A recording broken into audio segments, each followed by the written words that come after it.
Big match previews back. Come on.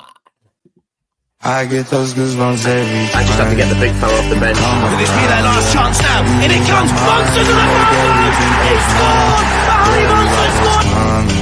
I'm way too numb, yeah. It's way too numb, yeah. I get those goosebumps every time. I need the hind to throw that to the side, I get those goosebumps every time, yeah. When you're not around, when you throw that to the side, I get those goosebumps every time, yeah. 713 through the 281, yeah, I'm riding. Why they on me outside? Slipping low-key and hiding. I get those goosebumps every time. You come around, yeah. You ease my mind, you make everything feel fine. Worry about those comments. I'm way too numb, yeah. It's way too dumb, yeah. I get those goosebumps every time. I need the hind. Good evening, everyone. We are back again. Welcome to Loaded Mag NUFC away days, and we're previewing the big match this weekend, Newcastle United against Arsenal. Got the main man here with me, Mr. Chris Howe. How you doing, fella? I'm good, mate. I'm back in business. Ready, yeah, I'm ready with that. Yeah, I'm all good, mate. Yeah, really infused after last night's performance. I think was it Dan who described it as our C team? Was it? Is that fair to say? Was it Dan? I thought that's what he said. But yeah, no, really pleased.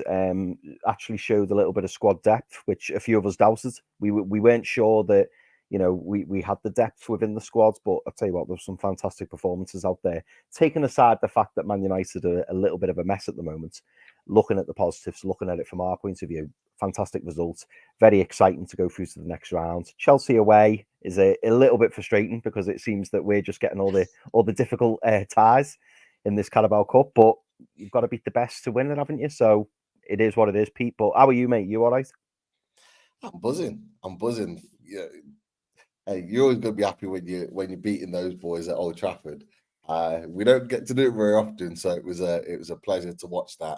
And if you haven't watched the live watch along last night with Jamie and Dan representing Man U, then definitely give it a watch because it's a fun watch, let's say. But fantastic result, 3-0 at Old Trafford. The boys were absolutely fantastic, and they are very much a depleted squad, but this boy in particular was sensational.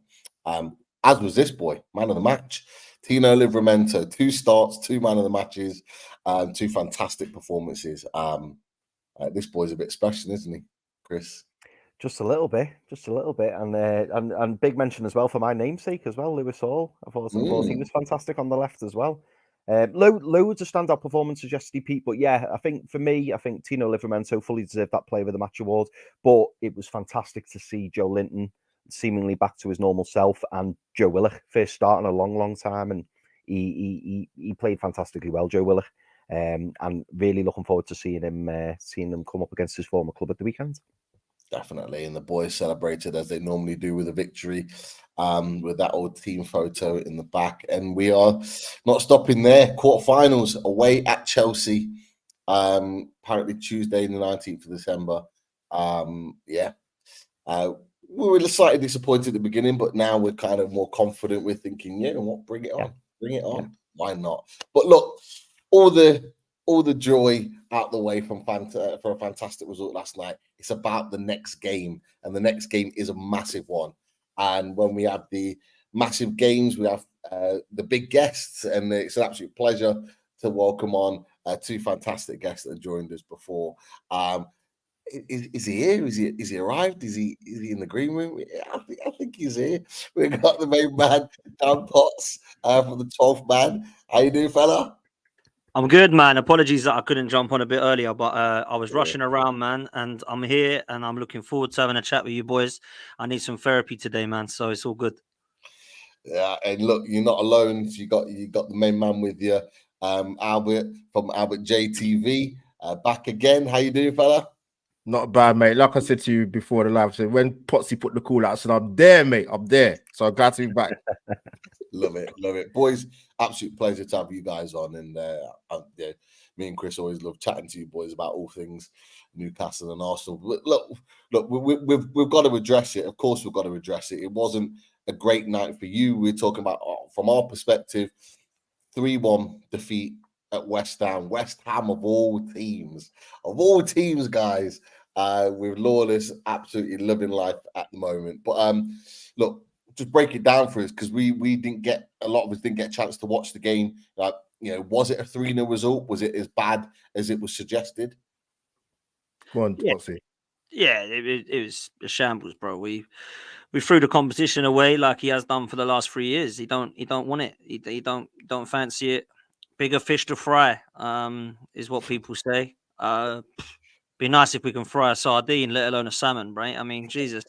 For me, I don't know why we're throwing competitions away when we ain't won that competition for 30 years, and we ain't won the European trophy for 30 years, and we ain't won a Premier League title for 20 years. But apparently, this manager's so arrogant that he can just throw any sort of team out there and then wonder why we lost. We had a midfield, Pete, of Jorginho, Havertz, and Vieira. Like, let's be real, that West Ham midfield is better than ours. Paqueta, Alvarez, and Souček, was it? So Yeah. everyone tells me Havertz is amazing at headers. Well, Souček's better than him at headers. Paqueta is much better than Fabio Vieira. And Jorginho, I think I'd rather have Alvarez than Jorginho. So when I look at it, I think it's no surprise we got battered in midfield. Everybody's forgotten quite quickly how amazing Eddie Nketiah is. He's fine scoring a hat-trick against Sheffield United, but when the going gets tough, he disappears. And this is why I want Ivan Toney, but everyone says, no, we don't need Toney. We've got Nketiah. Stop being negative, Dan. It's just facts, man. The guy is not good enough. Yeah, it's clear. And I just thought it was a shambles of performance. Nelson and Trossard, they were pretty poor, but let's be real. I wouldn't say they were the poorest out there. And then the manager decides at 3-0 to bring all the big hitters on anyway. What the hell is the point? You might as well just started them and then took them all off. Win the game, get them all off, and then they're ready for the Newcastle game. This guy's just thrown this competition. He don't want any of it, So unfortunately, the fans are the ones that suffer. He don't. He's like, oh, we got away with that now. We don't have to worry about them games. We'll concentrate on the other ones. And all the fans again are like pissed off. Well, I say all the fans. Some of the fans, as Albert will know, they don't care. Oh, we don't want that competition. We don't want that competition. That just gets in the way. That just gets in the way. Absolute muppets. Our fan base, mate, I tell you, they are absolutely shocking, some of them. They sit there and say they don't want this trophy. How arrogant is that? I'll tell you what, go and ask Kevin Campbell and Tony Adams and Paul Merson and Ian Wright whether they wanted that trophy in 1993 when they won it. Would they all sit there going, oh, this is a bit of a ball ache, boys. We won this bloody thing. They're all absolutely buzzing. So I don't get it. I don't get this fan base. We have the biggest deluded, arrogant fan base I've ever met in my life. They're all sitting there. We don't win trophies every year anymore. So why are we throwing them away? It's just a madness. And for me last night, it wasn't, was you deserved it? Yeah, of course we did. As soon as I saw the team, I told everyone we're going to lose. Oh, give it a chance. Stop being negative. I looked at the team and I thought, they ain't going to win. That's shocking. It's absolutely embarrassing. This 9 out of 10 window that all the Arsenal fans told me we've had, well, it doesn't look like we have had a 9 out of 10 window, does it? Because the bench is the same as it was last year. Nah, man. I just thought it was poor, Pete. Really poor, man. Yeah. Albert, come on. Tell us how you're feeling, mate. Tell us how you're feeling after that one. Potts has got it all out there. He's got it all off his chest. Come on, talk to us, fella. Yeah, I still need to listen to Potsy's show yesterday after the game. So I will watch that back, actually. I know Dad wasn't happy. Yeah, I said to you, Pete, before, because obviously I was meant to do a watch-along for the game, but because of work commitments, I just couldn't do it. So I was kind of watching the game back. But one, I'm actually glad I didn't do the watch-along, because after what I saw, I think the thing that really, really annoyed me, I don't know how Potsy feels, is we talk a lot about the fringe players. This happens in any club, by the way. Yeah. You got to give the manager a headache. Not one of them done it. We've spoken for weeks on end about Saka being overplayed and Nelson's there. He's not injured for once. He's been given a contract to stay at Arsenal. Yeah. He comes on and I'm like, to say I'm underwhelmed, I'm probably being a little bit polite. And like Dan said, the team lineup, I expected a better performance, but when you actually look at the midfield area, which people talk about before games, they analyze it, and that's where it's going to be won. And I looked at our midfield in comparison to theirs, and I'm not surprised we lost just alone in that aspect. Typical guys like Arsenal will be up there. I don't even need to look at the stats. I know it's there. 80%, 70%, 60%. But when you break it, when you actually really break it down in terms of where are we actually effective in the area of the pitch where you think, oh, you know what, they're dominant for, you know, a good 10, 15 minute period, 60, 70%, but that's in our own half. And, you know, one player in particular I want to talk about sort of Zinchenko. You know, he's got technical ability. I get it. And he can step into midfield. But I said this before on a couple of other Arsenal channels. Defensively, and it got highlighted yesterday with the Kudos goal, he gets himself into some awful positions, man. And like Dan says, it really annoys me because I'm old enough to remember us winning the League Cup in 1993. And I look at some of the other clubs. You look at the Cities, the Chelseas, United. They take this competition seriously, man. And chucking Liverpool in that as well. What I don't get some of the fans, if I'm being honest with you, in terms of, you know, you concentrate on the league. We're not guaranteed to win the league. We're not favourites for the league. We know who the favourites are for the league. You know, so, you know, but we were the favourites for that competition, bro. Arsenal and Liverpool were the favourites for that competition, and we threw it away. Man City are our favourites in the three that we're left with trying to win. Man City are in all three of them. It's a joke, man. I'm sure Liverpool must be devastated that they're still through. Didn't they want to chuck that competition so they go and win the league? They must be absolutely heartbroken, Liverpool, that they went through. It's just a shambles. I don't get it, man. Yeah, Liverpool are in all four competitions still. Yeah, they haven't got Champions League, but they've got Europa League. But I'll tell you what, they're probably going to go further in the Europa League than Arsenal do in the Champions League. And they're still in it. They're still in the League Cup. It's just, I don't get any of it. It's mad. You make a point, and just to add on that before I finish up, you make the point, it's like, people said this. I don't understand this, Dan. Obviously, we saw the draw on who got who. But we would have got Liverpool. I'm like, who cares? It's a quarter-final of a cup competition. Defeatist attitude for one, and two, just embarrassing. I just don't get it. To me, it's crazy. Like, I get it. We're out of the competition. We got one less game, but that's not the point. Like, if you've got your own fans talking like that after we go out against a London rivals in a cup competition, which if you win, you get through to the quarterfinal. But we would have played Liverpool.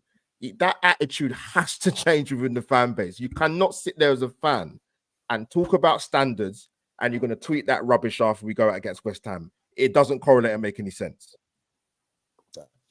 No, I think it's a really good point. It's an interesting perspective, Chris, because obviously, you know, Potts and Abbott are clearly like frustrated by the fact that their clubs and the managers almost kind of chucked it away.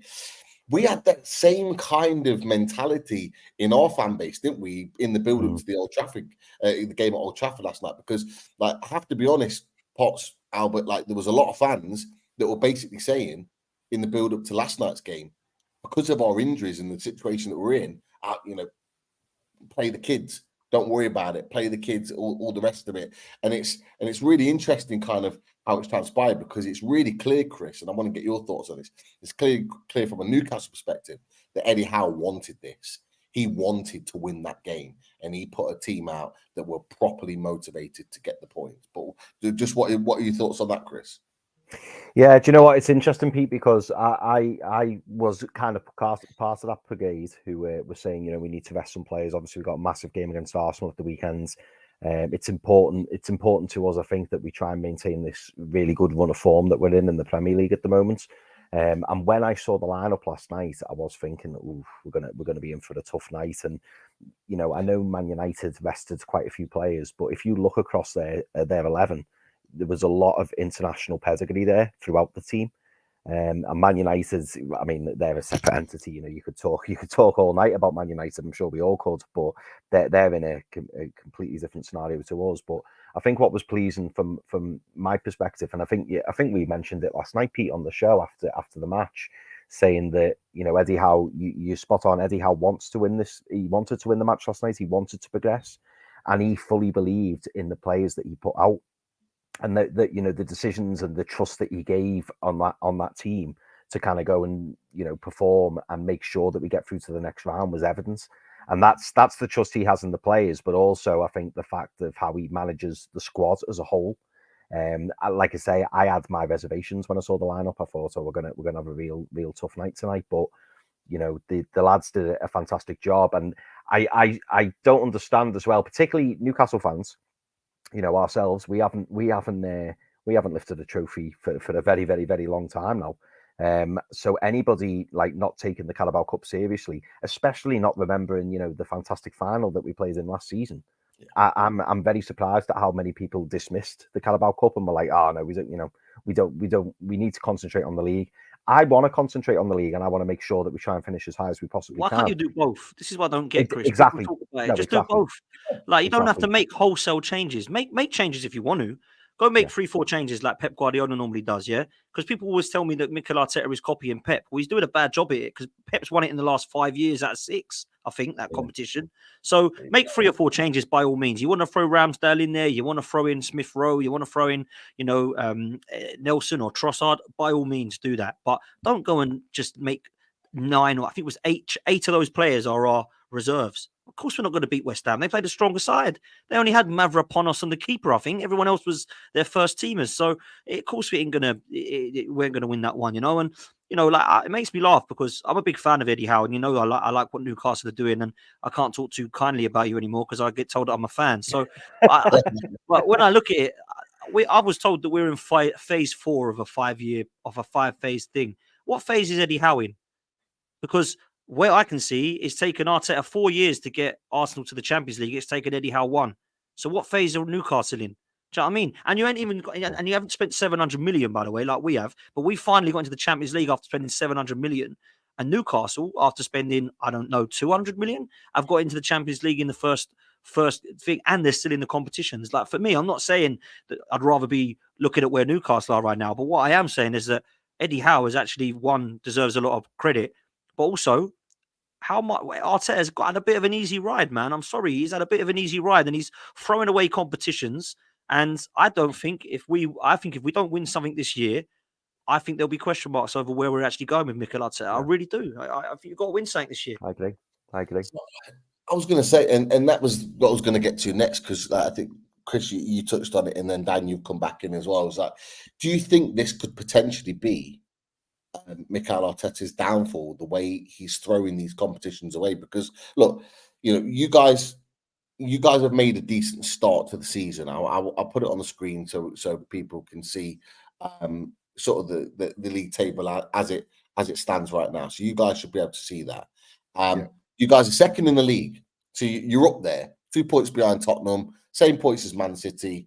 You're where you need to be, but you guys want to be winning trophies. You want to be competing on all levels. And with him throwing these competitions away, it happened last season, Potts, and you talked about it when you went out. I think it was to Sporting. Was it Sporting Lisbon? Yeah. It was the Europa League. Brighton as well. Brighton and Carabao. Yep. And then Man City in the FA Cup. So, and it was all about bigger fish to fry. We've already talked about it before. And could that be his downfall? Is he's actually throwing away opportunities where he could have won a trophy and could have given himself a little bit more kind of rope to continue the job? Could there be massive pressure on this season, like from your perspective? 100%, bro. 100%. If we have a similar season to last season, people will say, where's the progress? Now, it's very difficult because when you come second, if you don't win the league, where's the progress? But actually, there's context to that. Manchester City are unbelievable. That doesn't mean that you walk out and say, well, we're second will do. Because when Manchester United under Sir Alex Ferguson were fighting with us, I never walked out in the years between 97 to 2004 and went, well, I have to be second because look how good Man United are. They just won a treble. I actually went, right, we need to sort this summer out because Man United are the ones to try and get ahead of. And unfortunately, I haven't seen us do that. I've seen a lot of fans just go, well, it is Man City. Well, it is Man City. Those same fans weren't doing that in 99 when Man United won a treble. So why are we doing it now? It's crazy. The thing is about winning a trophy, and I don't know what Albert thinks about this, there's context, right? So if, let's just say Arsenal comes second this year to Man City.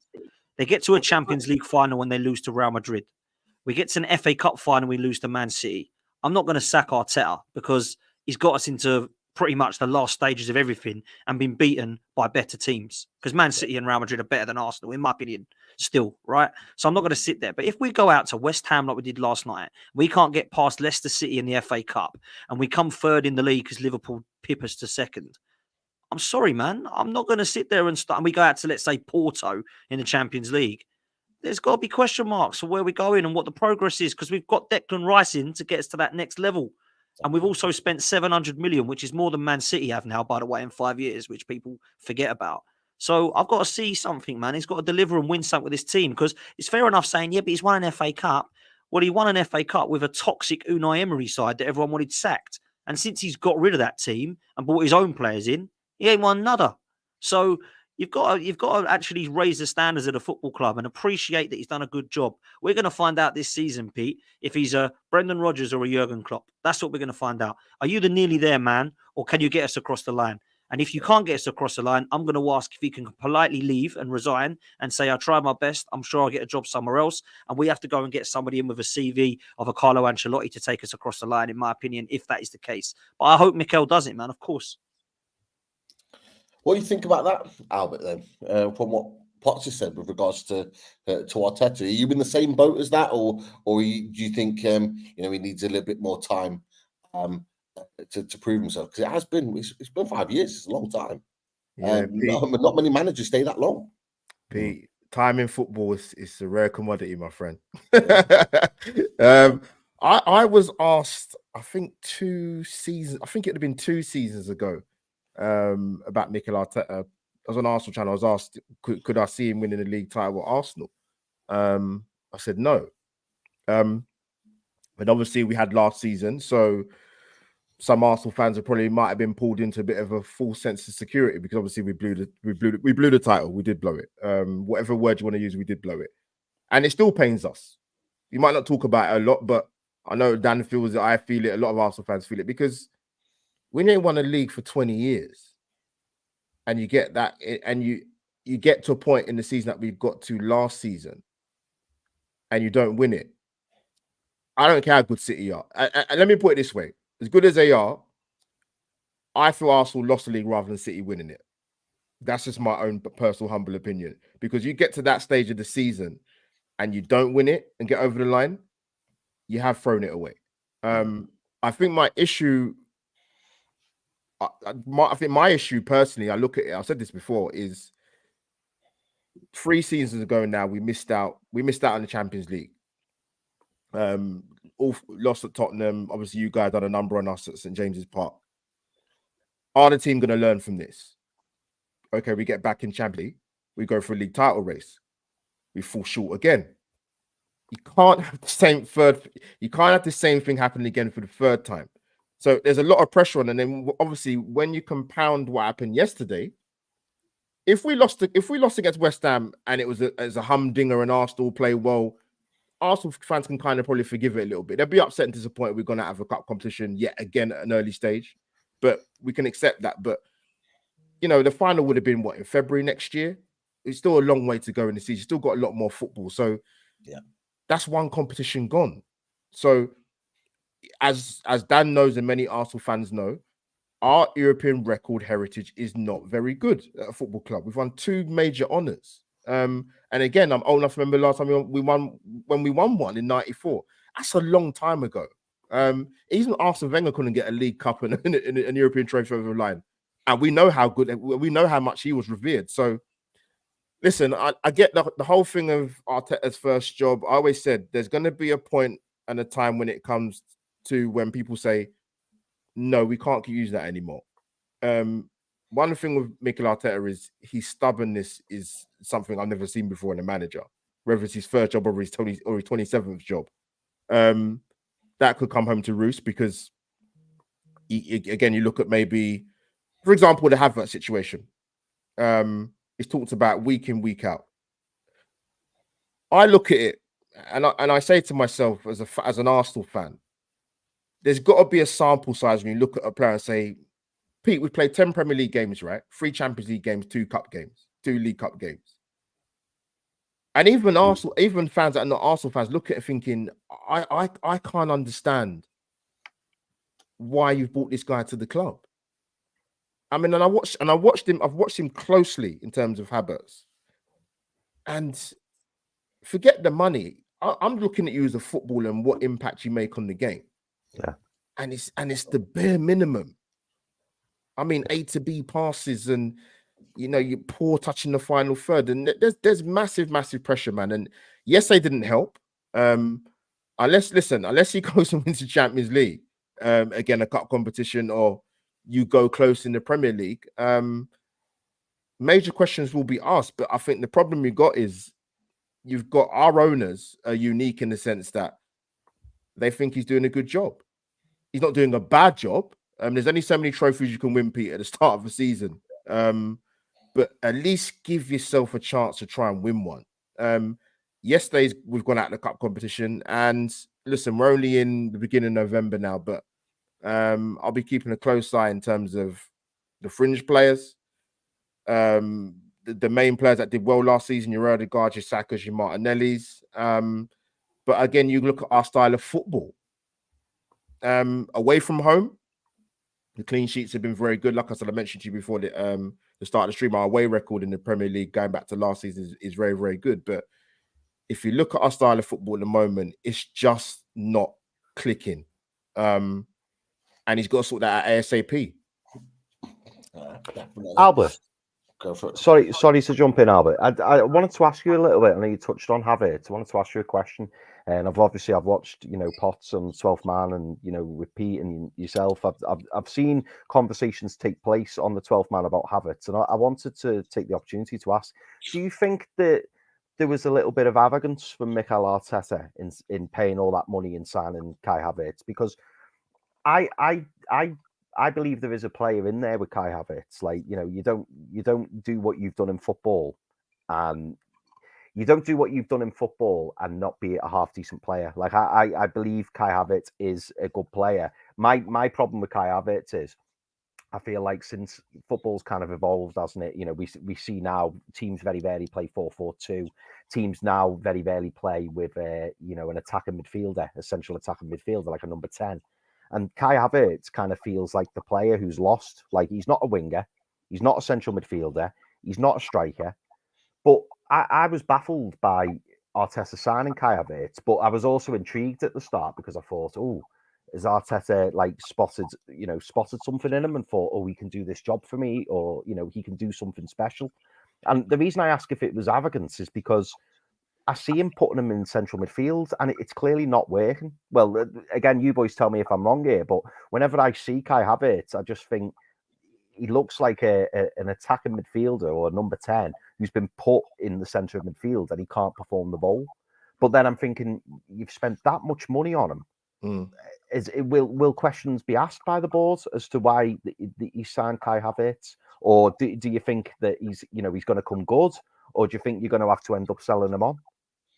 I was when the links came, I wasn't to say I wasn't pleased would be an understatement. I just didn't get it. I didn't get it at all. Now, Arsenal fans will say, "Oh yeah, but we've had great footballers at our club that they came and they struggled." Yes, you can talk about your Dennis Bergkamps and your Robert Pires. The difference with those guys is they came from different leagues. With Havertz, he's already been in the Premier League for a good he's been in the Premier League for 3 years.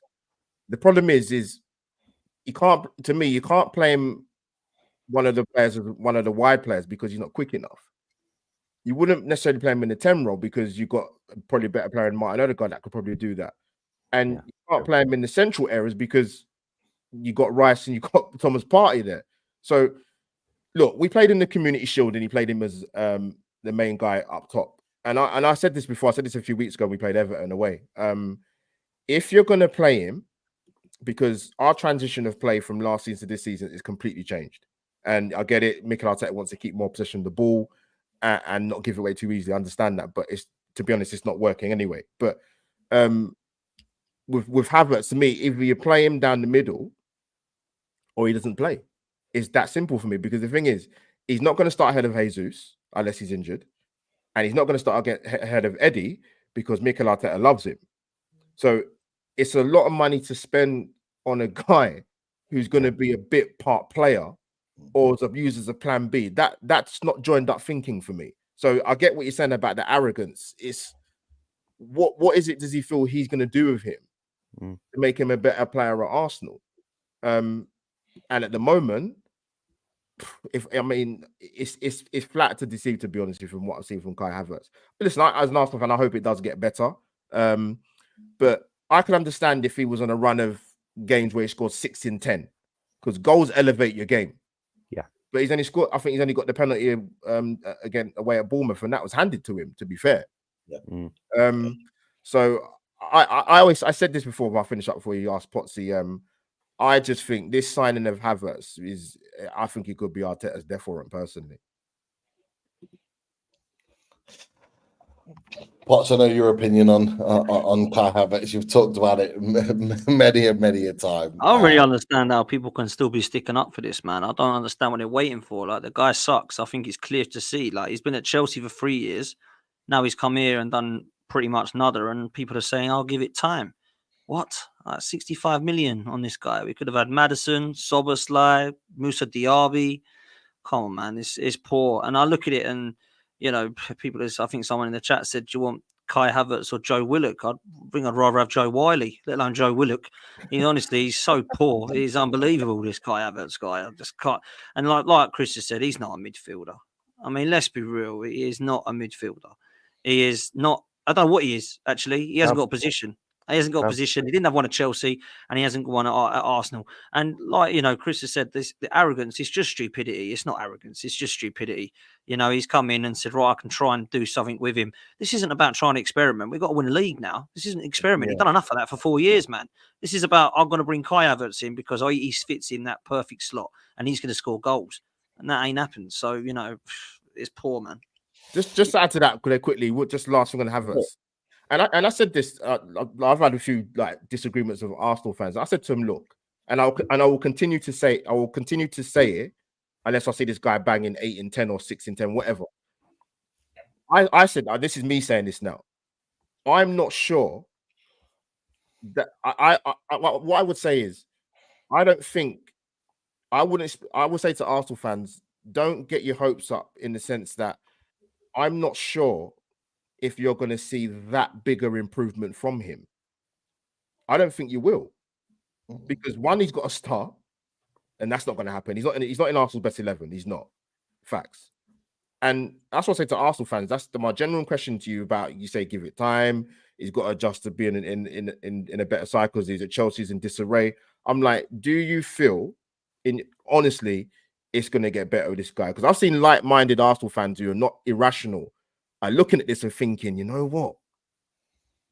I'm not sure about this anymore. And that's the best way to sum it up. Yeah. The Kai Havertz conundrum continues. But this conversation won't end. It will continue throughout the season, that's for sure. But look, so many questions in the chat. Thank you so many for all those questions, and we will get them to Potts and Albert very soon. If you haven't already, click the likes and come and subscribe to the channel on the way to 7K, moving in the right direction. So yeah, give us a sub, and of course, Chris on the button. Thanks for watching. I just wanted to stick with the Joe Willock conversation, because obviously he left you guys to come to us just before the takeovers happened. You know, how, looking from afar now, with him being so far north, what have you guys made of Joe Willock and how he's developed at Newcastle United? He's become a really important player, not just for Eddie Howe, but for the team and the way in which we play. You know, did you boys kind of envisage this kind of development in Joe Willock to the point now where he's genuinely, certainly in the Newcastle circles, genuinely being talked about as a guy that should be called up for England at some point once he gets back to fitness and playing the football he played last season that got us, helped us to get to the Champions League? What do you boys make of Joe Willock at this moment in time? Go on, Potts. Yeah, man, I like him. I did like him. I will be honest, I didn't think that he was ever going to make it in an Arsenal shirt at the time. He wasn't fancied. And we replaced him with Ødegaard money. So I can't really say out of the two, I'd obviously prefer Ødegaard. So we got rid of Joe Willock, and with that money, we put it towards Martin Ødegaard. I think he's a class player, and I think he's a box-to-box player. I think he's got legs, and I think you missed legs when he's not there. I think you miss Willock, his legs when he's not in the team. I always thought he had potential. I just never really saw him making it as an Arsenal player. And I think that because we don't have a box-to-box midfielder now, we literally got Rice, and he's the only one, and he's been playing 6 most of it. I think we actually would could do with somebody like Joe Willock right now. But that's because we're so bad right now. That's not going to take us to a league title, Joe Willock. So I'm not like, oh, we should have kept hold of him. He'd be playing now for Arsenal. I don't think he would. I still think he needed to go. And I think Newcastle was a good move for him. And I think he went through the first sort of spell with you guys, scoring literally every game, didn't he? So he's been really good for you. He's been important for you. I actually likened him to a little bit of an Abu Diaby when he first come to Arsenal. I could see some of the straight, and that's a compliment, by the way, because people laugh at Diaby because of his injuries, but he was a top player, like top player. If he would have stayed fit, I mean, we had a special talent around there. In terms of how he plays, his box-to-box style, I could see something similar in some of his attributes there, but I think he'll go on to do well. I don't know if it's a position that England will be crying out for, if I'm honest. Might be wrong when they've got the names in there that they have. It might just be a little bit of a bad generation for him to try and get into the England setup. You know, when you've got Bellinghams and Rice, you've obviously got Maddisons and Gallaghers and Fodens. It's going to be difficult for him to get into the mix there. But that doesn't mean if you don't play for England, you're not a top talent. And I think he is one. And I think he's been great for Newcastle. I really do. Just before you come in, Albert, I apologize. Sorry, Rich. I didn't realize that your question had been starred. It is officially Rich's question because he's not happy about the fact that I took it. But yeah, so also let me go. Okay, I'll come to you with this, Albert. On top of your points, like Richard just said, should he be getting in the England squad, in your opinion? Oh, you know what? I think this generation of England players, it's hard for guys to come in, man. Like certain players, so I'm not too sure. Unless there's injuries, Pete, possibly there might be a chance. But England are quite loaded in that area, man. So I'm not too sure. But in terms of when he was at Arsenal, I'll be honest. And I did say this. I said I didn't see a future of him at Arsenal, so Arsenal should take the money and run. You know, Arsenal fans were arguing, we got to get 40 million for him. I said, we're not going to get 40 million for Joe Willock. We're absolutely not. And I think the money, was it 25 million, was it? He went to Newcastle for? I think 25 was it? He was 20 rising to 25, something like that. But it was in installments. It's literally like 5 million installments of it. Is it every year or every window, something like that? So we're probably about paid up now, I imagine. Yeah, but yeah, he showed flashes at Arsenal. I thought where he should have got a bit more game time, but it was pretty clear to me he wasn't going to get the game time he wanted. Like I said, he did an amazing first spurt at Newcastle on loan where he was scoring goals for fun. He says he's been out for 4 months. Yeah, he got injured. What was the game? Was it Brighton or was it Leicester or one of the two? Right before the end of last season, he got a really bad hamstring injury. Yeah, just before the end of the season. I think it might have been the Leicester. Was it the Leicester game? I can't remember. So either Brighton or Leicester, because one of the home games. I think it was Leicester. Then we hadn't seen him until he came off the bench against Wolves. That was it. That was his first, and that was last Saturday. We've not seen him since. So from May time, no preseason, no nothing. That guy, and Chris, you'll vouch for this, and everyone in the chat will vouch for this. That guy last night looked like he'd had a full preseason. That guy looked like he played every minute of the game this season. He looked phenomenal. Like he's a bit like he kind of looks and reminds me a little bit like Kieran Dyer, because Kieran Dyer was naturally fit. Kieran Dyer had like literally cheese strings for hamstrings. Like they would just go every 5 seconds and he'd be out for 6 months. And he'd come back, and in his first game, he'd look like Willock did last night at Old Trafford. Like he's that good. And it's crazy to think, really. But sorry, Albert, carry on. No, that's all right. No, because what he does do, he covers ground, man. And one thing Arsenal fans have been complaining about is our lack of fluidity and our transition of play, which is, in my opinion, too slow. He would quicken it up because, like Dan said, he's box to box, and has got an eye for a goal as well, man. So we don't really have. Yes, Rice has come to the club. Rice can do that and break forward, but we don't have that really. In terms of what Joe Willock has got to offer in terms of that. But in terms of the England thing, I think he would have to play a blinder. And on top of that, you'd have to have probably a few injuries in the England setup. But yeah, his type of speed and ability to get across the ground, we don't really have that at Arsenal, to be honest with you. Yeah. Chris, I'm going to come to you with Joe Willock. We've missed him, haven't we? We've missed him. I'm going to ask you the question. Is he the replacement for Tonali? And are we not going to miss Tonali because we've got someone like Joe Willock, providing he stays fit, in this team? And then secondly, do you think he can break into the England squad? I think any team would miss Sandro Tonali, to be fair. I think Joe Willock provides us as an alternative. I think he's a good replacement. It's his energy. I think Pot said it before. You know, he's got legs and he covers a lot of ground. And Pete, we've said on numerous shows, haven't we, when Joe Willock's not on the team, we've said a few times after the performance, if only we had Joe Willock, you know, covering that ground and pushing us further up the pitch, which is what he does. Fantastic in possession, and he just drives the team forward. So having Joe Willock back, to use an old phrase, is like having a new signing, because we've been without him for so long. So him coming into the team and performing the way he did yesterday was great for us to see, and it certainly gives us a little bit more confidence going into the game at the weekend against Arsenal. In terms of the England squad, I can kind of see what Albert was saying, you know, about not sure whether he's quite at that level. For me, if I was the England manager, I'd want someone like Joe Willock in the team, not necessarily to start, but he's the kind of impact player that you'd want. You want someone off the bench who's full of energy, won't stop running, and can just offer something a little bit different. And I think somebody just said in the comments there, you know, the likes of Jordan Henderson and Calvin Phillips and Conor Gallagher, I'd take Joe Willock over all three of those. But it's whether or not, you know, that Gareth Southgate would drop one of those to bring Joe Willock in. We've had a similar conversation, haven't we, Pete, about Sean Longstaff? Exactly the same. You know, he's well, we're hoping that he's knocking on the door for an England start. And if he carries on playing the way he is, I'm sure Gareth Southgate will be taking a closer look at him as well as Joe Willock.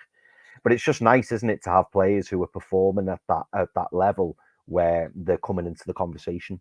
In the past at Newcastle, we've not really had that. We've got the Brazil manager now coming over to come and watch Bruno and Joe Linton. We've got Southgate coming to watch Trippier, Pope, Willock, Longstaff, Wilson.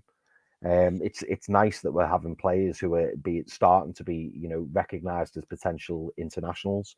That's only going to be good for us as a club. But I think Willock could get in the squad. I doubt he'd start. And again, somebody else said in the chat, he'd be a good understudy for someone like Jude Bellingham. You know, if you're wanting to protect a Jude Bellingham, why not bring on a Joe Willock to kind of give you that all energy, you know, to see out a game or potentially try and grab an equaliser or something against the opposition.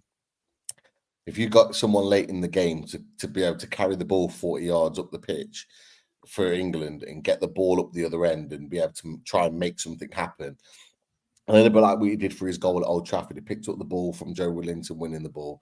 That run of 20, 30 yards before smashing it into the bottom corner, that's what Joe Willock can do. And I agree that he's not going to start for England. Certainly not yet. He's going to have to hit another level or two before he gets to there. But as an option off the bench, there is no better option when you've got Henderson, like you said, Phillips, and one or two others that are getting into the England squad.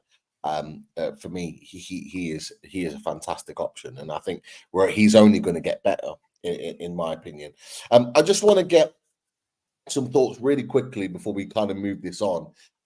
From a Newcastle perspective, and I'm going to ask the Arsenal boys this. From a Newcastle perspective, where do you see us kind of ending up this season? From what you've observed this season, from what you've seen, from what you kind of like from our performances, where do you see us kind of ending up at the end of the season? Where do you think would be a really good season for us, in your opinion? Because obviously, we from a Newcastle perspective, we can talk about it all day and where we're going to be, but it's always good to get the opposition's view of where Newcastle can be, and you know where Eddie Howe can take us over the course of this next season. Well, you know what I think. I think you'll get Champions League football this year again. I do. I think you'll be fine. I don't see any teams around that you should be going, oh, no chance they're going to finish above us. I think that Newcastle, I can safely say that I think Newcastle will probably finish below Arsenal, Liverpool and Man City, but I wouldn't want to say that you'd finish below many more. Tottenham are the ones at the moment that everyone looks to be chasing and looking up at, but I really don't see that lasting in terms of a title challenge. But I think that they're probably going to be in and around the Champions League spots, if not comfortably in them, nor if they continue to play like this. What is happening there? Pete's getting birthday balloons and everything here. I don't know. I'm not even doing anything. I don't. Someone's doing something. Like apparently, if I do like, would it work now?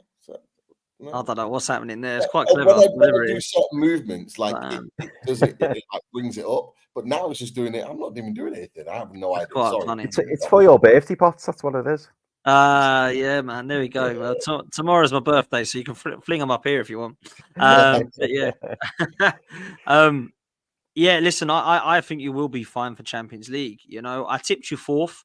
I wouldn't put you any lower than fifth now. Tottenham might sneak that fourth if they got one game a week and they've got the squad that they've got without injuries. But I still fancy Newcastle. Listen, Newcastle have proven that they can have injuries and still win games.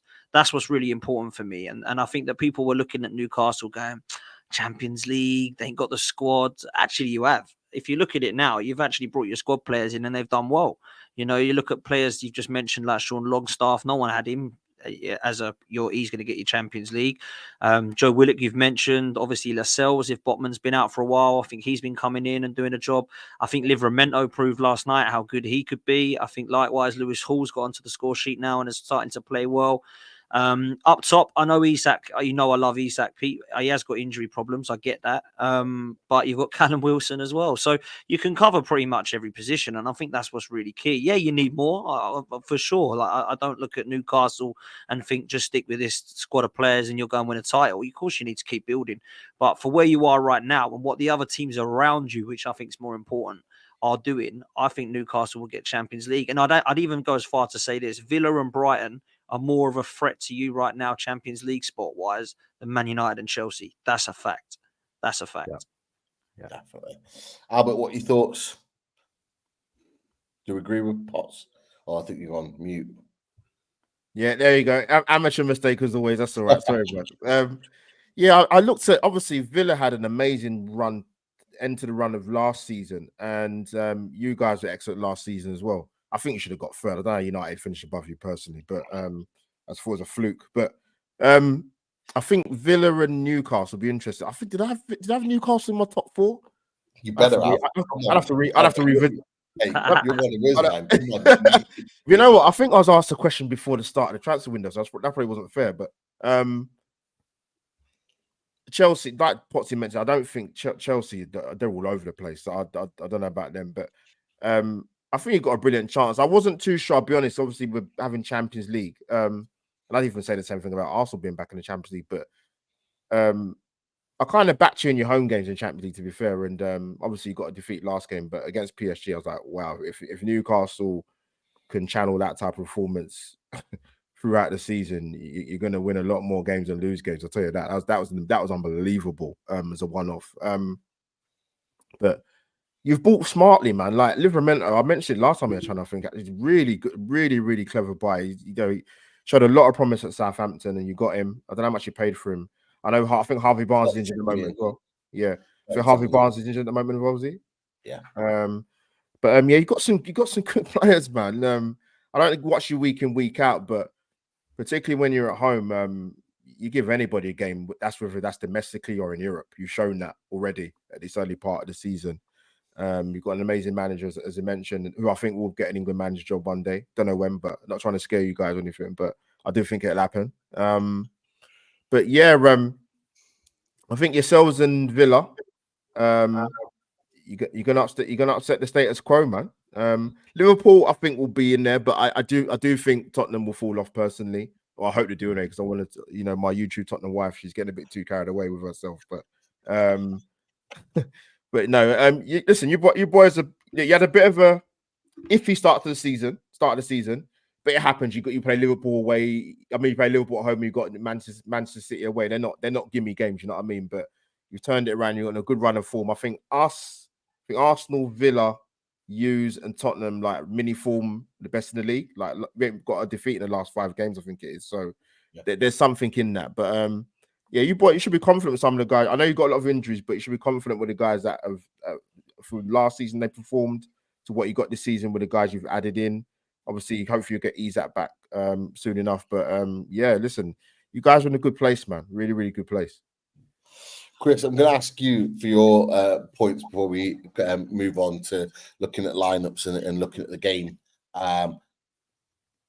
Where do you think Arsenal are going to fit in all this? Obviously, Liverpool are on the rise, and a lot of people talk about Liverpool as being that team to kind of compete with Man City. But do you see that they're currently second in the league? Do you see them being where they were this time last year, kind of, and at the end of the season up there within the top two? I think I still believe that Arsenal are the main team to challenge City this season. And you've mentioned this a few times, Pete, when on the 12th Man show, that Arsenal are second in the league and they've not been playing the best football. Sooner or later that will click. Let's hope it doesn't click at the weekend. But yeah, like I fully expect Arsenal to kind of really hit some form and get in their groove. And as soon as they do, we know that they can go on an absolutely fantastic run. I agree with what Albert was saying, and that Tottenham, I do think Tottenham will drop off. I think all it takes with Tottenham, a fantastic start, but I do feel like they're a little bit toothless in terms of if they lose one or two key players, I think you'll really see them struggle. The likes of Son, the likes of Maddison. Defensively as well, 100%. Yeah, no, absolutely. I mean, they've stumbled across a good fullback in Adogi. He's kind of come in and he's hit the ground running. But again, you're right, Albert. All it takes is one or two injuries, the odd suspension here or there, and I don't think they've got the depth. Potts said earlier on, and I've been saying this to you, haven't I, Pete? I struggle to see 4 teams better than Newcastle this season. And at the start of the season, I panicked a bit, and I was thinking, are we gonna struggle to manage the Champions League, the other cup competitions? So for me, I agree. I think Newcastle have got a great chance of getting top 4, and it looks like it could well be the top 5, which hopefully it is. But yeah, I think Newcastle will end up being 4th or 5th, and I think Arsenal will be the main challengers to City. And I still, I don't know whether this will shock Albert and Potts, but I still wouldn't rule Arsenal out from a serious title challenge, because I think they've got the players capable of being able to do that. And City haven't looked as dominant as what they did last season. They can definitely be got at. And all it takes again is, we saw what happened to City when Rodri was out. They went on that horrible little run. So if they lose a couple of key players, or there's a loss of form for a variety of players, I think Arsenal could capitalise. So yeah, for me, I still believe Arsenal are going to be the main challengers to City for the title. Interesting. We'll see how it goes on. I do think Arsenal will be up there. I maintain it. I get absolute shit from Lawless in LB for apparently luring off Arsenal. We're kind of the opposites parts, aren't we? Like you get shit for luring off Newcastle, I get shit for luring off Arsenal. But I genuinely they're jealous of it, man. Honestly, for years, absolute years, and we did it. Newcastle did it, even with Shearer. It was like you bully Arsenal, you win the game. Like they never had that. They never had that strong, that metal about them. And if you could bully them, you'd win a game. But at the moment, you guys are digging in deep. You're kind of grinding out results. You're not playing well, and you guys are frustrated, rightly so, from an Arsenal fan point of view, that you're not playing that fluent quality football that you're used to. But you're still second in the league. You're a couple of points behind Tottenham after 10 games. More same points as Man City, but you're above them. Like if you'd have been asked that at the beginning of the season after 10 games, surely you'd have taken it. Surely. Yeah, I mean, listen, it has been different this year in terms of the football. It has been. We haven't been as electric. We haven't been as fluid. There's definitely been a change. It's no coincidence that Saliba, Gabriel and Rice have been our 3 best players. Well, if you wind back a year, it was Saka and Martinelli and Odegaard and Jesus that were our best players. So we definitely have been a lot more resolute. We've been a little bit more consolidation. I don't mind playing that style of football if I'm convinced that is actually his style and that he can win that way. So, for example, if you're going to... People complain all the time, I don't want Jose Mourinho or Ancelotti or Simeone. It'll be poor football. It'll be 1-0s, 2-1s. That's what we're doing at the moment. That's what we're doing at the moment. We're playing that way. So what way is it? What do you want? And I grew up on that football, Pete. Yeah, I grew up on that, lads. I grew up on George Graham football. We were 1-0 to the Arsenal, 2-1s, 1-0 to the Arsenal, and it won us stuff. My problem with Mikel Arteta's style is changing all the time. I'm seeing too much experimenting in the last couple of years that we finally get something we think that works. And he decides that it wasn't Saliba's injury that lost us the league. It was that everyone was knackered and we played this electric football and no one could carry it on doing it. So now we've got to start slow. We've got to be harder to beat. We've got to be more defensive minded. Let's be real. We're still conceding goals. We haven't exactly been amazing. We've actually, like, playing this game, I don't think we conceded from a set piece for almost a year playing that way. And now, I mean, we've conceded 3 goals in 2 games from set pieces, I think it is. So it's not like we're solid as a rock defensively. But you're right. We haven't really played that well and we ain't lost in the league yet. So you can't sit there and cry about it. And when it does go well, like I'm hoping it does, then maybe we can surprise. But I think we're all hoping that rather than believing that at the moment, I would say, as a fan base. I think that's from an Arsenal point of view, definitely. I think that's fair. Right, let's get into the game. Let's look at the game really quickly in a little bit of detail. But of course, as we do on this show on away days predictions, we need some stats, and we're still in the Halloween theme, aren't we? We're still Just about. Darkness falls across the land. The midnight hour is close at hand. Creatures crawl in search of blood to terrorize your neighborhood. And whosoever shall be found without the soul for getting down must stand and face the hounds of hell and rot inside a corpse's shell. The foulest stenches in the air, the funk of 40,000 years, and grisly ghouls from every tomb are closing in to seal your doom. And though you fight to stay alive, your body starts to shiver. For no mere mortal can resist the evil of the thriller.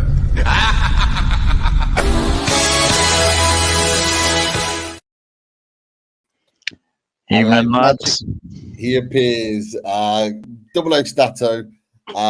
Keith, how are you doing, fella? Dr. Doom, as some people call you, because you sit on the fence or give the opposition the more favourable prediction. But you've been on the button recently. Let's see what you come up with tonight. But how's things, and what stats you got for us this week? Well, happy Halloween to all of you on the panel, by the way. We all had a good one. But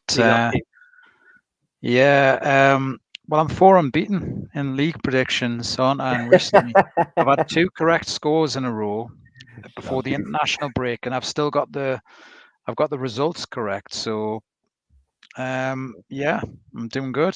And maybe that'll continue this weekend. So, you want some stats, yeah? Go for it. Do it, Keith. Do it. Head stats. A few stats on managers coming up, some on the players for both teams, and some general stats around. Quite a few stats tonight because Newcastle and Arsenal have played each other quite a few times in the Premier League. So Newcastle's all-time record in the Premier League against Arsenal, 56 games, won 11, drawn 11, lost 34. So quite a big advantage to Arsenal there. Newcastle have lost 19 out of the last 21 competitive game meetings with Arsenal.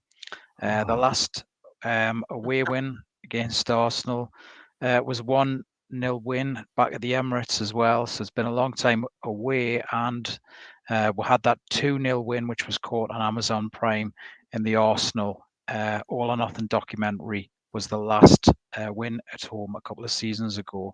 I should have said strap in, because this is going to be a bumpy load of stats here, weighted towards Arsenal. The fixture produced a lot of goals, 134 and 5 in the Premier League, 92 for Arsenal, 43 for Newcastle. Arsenal have got the better record defensively as well, 30 clean sheets compared to Newcastle's 13. Arsenal have scored in the last 19 of the last 21 Premier League games against Newcastle.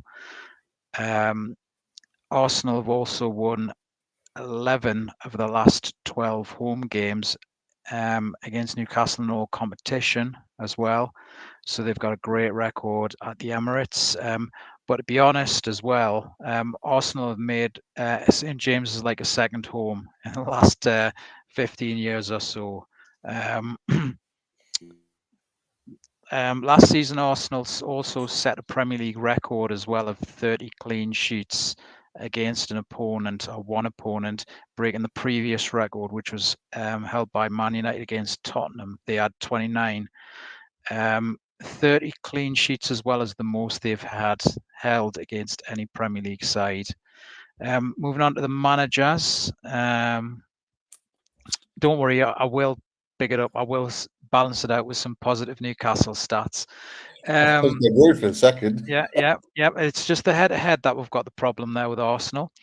Managers, Mikel Arteta's records in games against Newcastle, managed 8, won 6, drawn 1, and lost 1. Eddie Howe's record as manager in games against Arsenal, he's managed 15 games, won 2, drawn 3, and lost 10. Players, Eddie Nketiah. He was the first Arsenal player to score a Premier League hat-trick since Pierre-Emerick Aubameyang did against Leeds back in February 2021.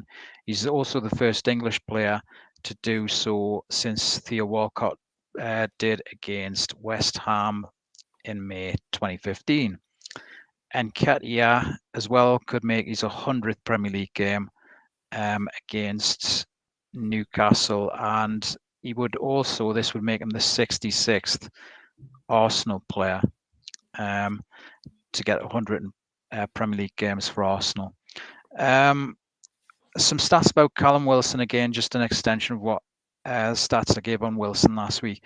He scored his 44th and 45th Premier League goals for Newcastle, and that's took him ahead of Andy Cole and Shola Ameobi as the third highest Premier League goal scorer for Newcastle in the competition. And Callum Wilson as well, also highly proficient on penalties as well. He's scored 16 of 17 Premier League penalties. So that gives him a percentage of 94% of all players to take at least 15 Premier League penalties. Only Matt Letizia and Danny Murphy have got a higher penalty rate conversion than Callum Wilson. So brilliant on the penalties for Newcastle and also Bournemouth previously. The goalkeepers, Nick Pope has 5 clean sheets this season. David Raya, he's kept 4 clean sheets, and Aaron Ramsdale has kept a clean sheet in the combined 10 games that they've played so far in the Premier League. Nick Pope has also managed to get 4 clean sheets in 10 games he's previously played against Arsenal. So he's got a fairish record against Arsenal.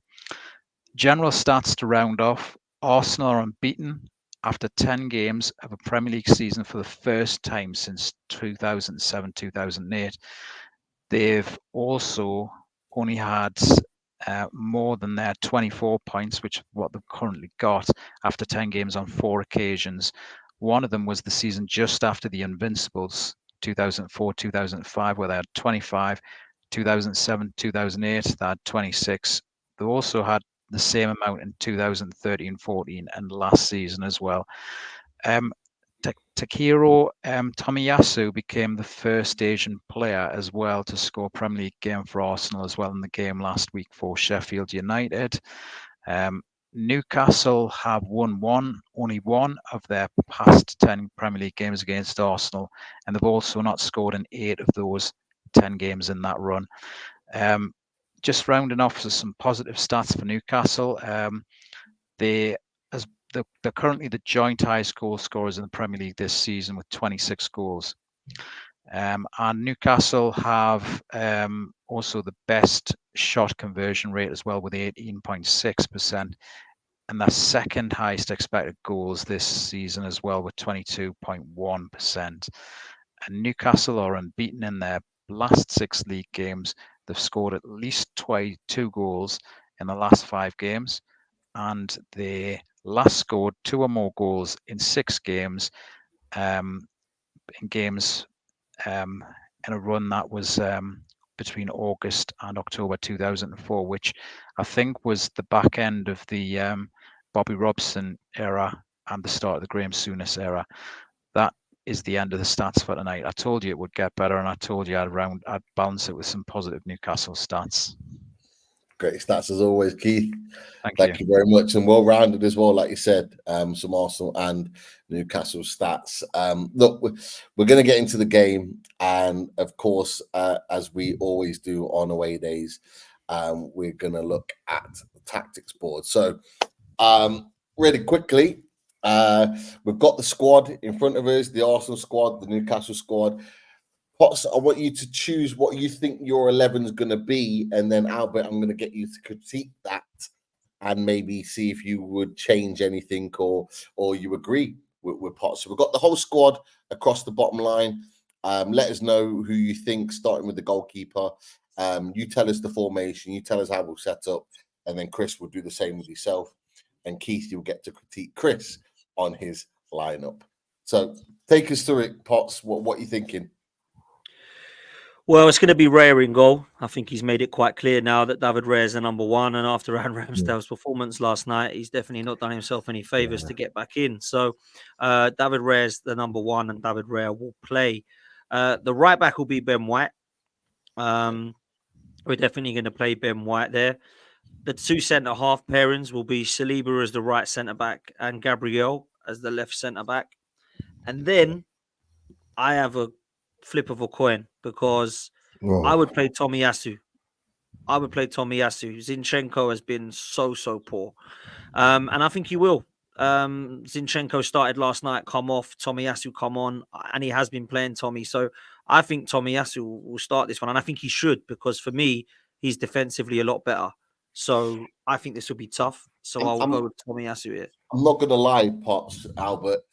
I was at the game at St. James's Park last season when you guys won 2-0, and your only weak link in that team was Zinchenko. Yeah. The only joy we got in any part of your team throughout that game was down his side. If he's on the ball, Pete, it's fine. When he's off the ball, he just has no discipline, and he's always in the middle or right wing. The other day we got booked against Chelsea. He was right wing. I thought, what the hell are you doing over there? So yeah, I don't know. This guy is this inverted guy. He's been really poor this year. I think Albert mentioned it earlier. He's been really poor. I think he's actually quite worryingly bad form. So I'm going to go with that as the goalkeeper and back four. I would do something crazy in this game, and people might laugh at this, but I would actually play El Neni, Rice, and Ødegaard. But I don't think that will be the case. I think it will be Jorginho, Rice, and Ødegaard as the three in midfield. We saw Ødegaard. So Jorginho will be the 6, and then Rice will play forward as the 8, and then Ødegaard will be 10. So that's what I think it will be. Is it more like this, or is it straight? Is it? Yeah, as you are there. So if you put Jorginho where he is there, and then if you drag Declan Rice over to the left-hand side towards Tomiyasu more, and then Ødegaard just in front to the right-hand side. There we go. That's what I think it will be. The reason I would play El Neni is I know Jorginho was class last year at St. James's Park, and he really was. He was my man of the match. I just haven't been impressed, and I think that he's slowed us down so much. And El Neni actually gives us a little bit more. Well, I'd probably be more mobile than Jorginho, but he's more mobile. And I actually don't think he's ever let us down, really, El Neni. He's just like a 6 out of 10 at least. He's never really going to set the world alight, but neither does Jorginho. But I think it will be that 3. And then I think the front 3 is really interesting. Saka will play on the right-hand side, 100%. So he'll definitely start. There was talk that he might not be fit. Is that rubbish? He come on. If he's not fit, then what the hell is he coming on for last night for half hour? Do you know what I mean? So he's got to play. And then to be fair, Pete, you might be right, because he hasn't had a good start to the season because he's been burning the kid out. And then this is where it gets interesting. I'll tell you what the team will be. I'll tell you what I would do, and then I'll tell you what the team will be. I would play Trossard on the left, and I would play Martinelli through the middle. That's what I would do. But he won't do that. He will play Martinelli on the left-hand side, and up front he'll play Eddie Nketiah. That's what I think he will pick. That's what Mikel Arteta would pick. I personally, from that team, if it was me, I would play El Neni, and then instead of Jorginho, and I would play Martinelli through the middle and Trossard on the left. But that's what I think this 11 will be when we line up tomorrow. Saturday. Albert, what do you think, bro? Well, I think Newcastle fans and Eddie Howe were praying that Zinchenko plays. He shouldn't play. He's been hooked off actually quite a few times, like half time or 60 minutes for Tomiyasu, and not with Tomiyasu, not just that he obviously can defend very well. I mean, it's quite funny because we talk about that inverted role, but out of all the Arsenal players in the squad, Tomiyasu is not the player I would have thought Arteta would have entrusted in that type of role, not just defensively, but obviously giving us something going forward, which he actually does do. And I thought he would get his first goal this season. He did. He got his first goal last week. So Tomiyasu has to play in that game at St James's Park. I think with the forward line, because you've got quite a physical back four, man. We've got is it Fabian Schär and Lascelles is playing, isn't it? Yeah. I think they'll eat Eddie. I think they'll eat Eddie alive. To be honest with you, I don't think you get a tune out of him. I actually would be tempted to even like I said, if you're gonna play Havertz, play him down the middle. You've got the pace around him. He can technically hold the ball up. He's got height. He can show a bit of physicality. That's what I would do. But I think that team that Potsy sort of outlaying there, I think that will be the team that starts. But I'd actually put Havertz down the middle for that game. Interesting. You play Havertz down the middle? Yep. Oh, mate, Albert. Really? I mean, listen, I'm not a fan of Eddie Nketiah by any means, but I think Kai Havertz is a player you fling on for 20 minutes in that position and try and do like a Olivier Giroud thing. He can't be. If I see Havertz in midfield, I'm going to be seriously asking whether Arteta is actually Super Mick or Silly Mick, because he cannot play in midfield, mate. I tell you this now. There is no way he can play in midfield. It's done. That experiment is over. So for me, I think that if you are going to play Kai Havertz at all, he needs to be flung on with 20 minutes to go, cause a nuisance in the box in that position, a little bit like Olivier Giroud used to do towards the back end of his career at Arsenal, even though he's still starting from Milan and killing it. That's what I would be doing with Kai Havertz. But I think Arteta loves Eddie, and after a hat trick, he's going to play him. And that's the thing. That's the thing with Kai. He will play. It will be a plan B. But if you are going to play him, you play him down the middle. You don't play him in midfield. You don't. Could be interesting. I'm not going to lie, Chris, Keith. You probably agree with me. I would love that to be the front striker. I would love Zinchenko to be here. I would love another option than Bukayo Saka there, because just for his frightening pace and his ability on the ball. All he needs is half a yard to put the ball in the net, and that's what I worry about more than anything. Pete, would you be? I mean, I would personally. Would you prefer to see Trossard on the left rather than Martinelli? I don't know what it is. Martinelli frightens me. I rate him so high. Yeah, he's just got lightning pace, hasn't he? He's just got that pace and trickery that he's quality, man. He's quality. Trippier's going to start, and that's the thing that's the only thing that Trippier doesn't have to his game is that frightening pace. Yeah. And it's interesting because from a Newcastle perspective, that's what people are saying in the chat. People are saying Livramento.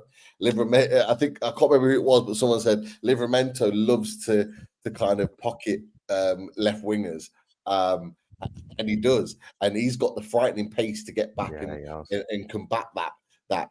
So it's an interesting look. Trippier's going to start, but like Trippier has everything else in his locker apart from that frightening pace. Yeah. And that's the thing that worries me with Martinelli there. So I get it. I really do. But Chris, throw your 11 out for me. What we going? Some people have said, and I think it was tongue in cheek. Alan Thompson said, "Stick with the same 11 that beat Man United at Old Trafford." But I've got a feeling you're not going to quite stick to that 11, mate. No. To be honest, I think the team picks itself this week. I'll be honest. Keith may critique me and change it round, but I think it'll be Nick Pope in goal. Okay. I think it'll be Dan Burn left back. Big Dan. Oh, hold on. It's moving on its own. Big Dan Burn. Yeah. Big Dan Burn. Fabian Schär left centre back. Yeah. Jamal Lascelles right centre back. Okay. And then I think right back. I'm not even going to bring up Livramento. I think he will. I think he will stick with Trippier. Will you call for Livramento every week? Don't you? Every week, I say it. Every week. Yeah, and now will be a good game, but no, I think he will stick with Trippier, and that's not criticising Trippier in any way. It's just I'm a big fan of Livramento, but yeah, in the holding position will be Bruno. Yeah. Left side of the central midfield will be Joe Linton. Joe. Right side will be Sean Longstaff. Yeah. And then I think left wing will be Anthony Gordon. Yeah. Right wing will be Miggy Almiron. Where's Mickey? Mickey's here, yeah. And I think it will be Callum Wilson through the middle. Oh, well, not that we've got much choice. I think it'll be Callum Wilson through the middle. We ain't got the option, have we? No. But I will say on this team, I think that the subs will be interesting, particularly on the 65th minute. I do expect Livramento to come on at some point. I think Joe Willock will be brought on. I can see a number of subs actually in this game. Depends on how the game's going, obviously. But yeah, that would be my starting 11, I think. Yeah, Keith. Would you do you completely agree with Chris's lineup to match Arsenal? Well, echo Chris's sentiments there. I would love to disagree and I would love to challenge and critique more, but unfortunately, we don't have a lot of options, do we, at the moment? Where sort of injury bench is sort of almost coming up to being like an 11, an injury 11 almost, you could say. We haven't got to keep a Touchwood who's injured at the moment, but I tell you what, every other outfield player, we've got an injured, I think 9 players who've been bigger in the first team who are injured at the moment. Yeah. And so really, I think Chris has got the strongest lineup really at the moment. And it was a shame last night. The only downer was obviously seeing Target within 4 minutes getting injured. So I agree with what Chris is saying. The substitutes are going to be interesting at some point.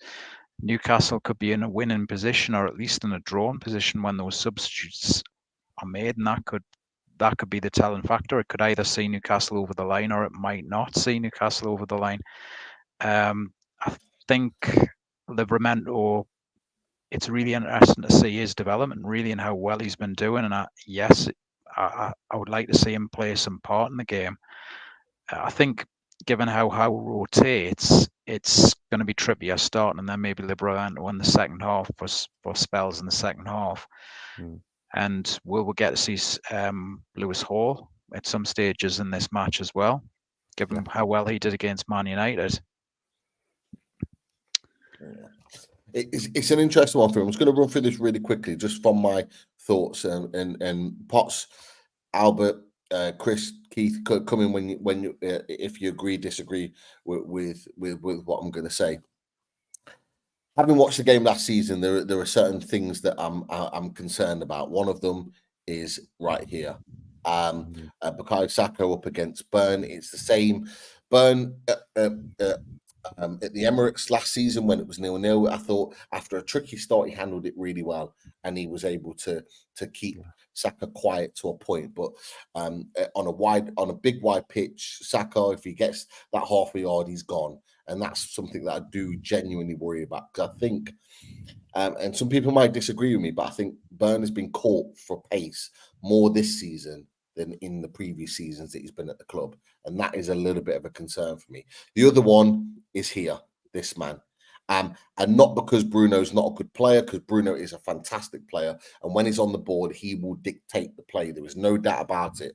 But what we had last season, in particular, and I'll come back to this, is that Bruno going forward and pressing Jorginho, which is what the tactic is.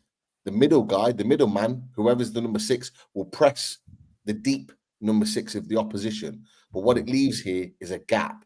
And this is where Odegaard last season, if you remember, he picks the ball up 20, 30 yards out and whips it right into the bottom corner against Pope, because Bruno, quite rightly, is part of the tactic, goes and presses high, the intensity and what we do, but it opened up the space for Odegaard. And that's what I worry about more than anything, that space is going to be exposed.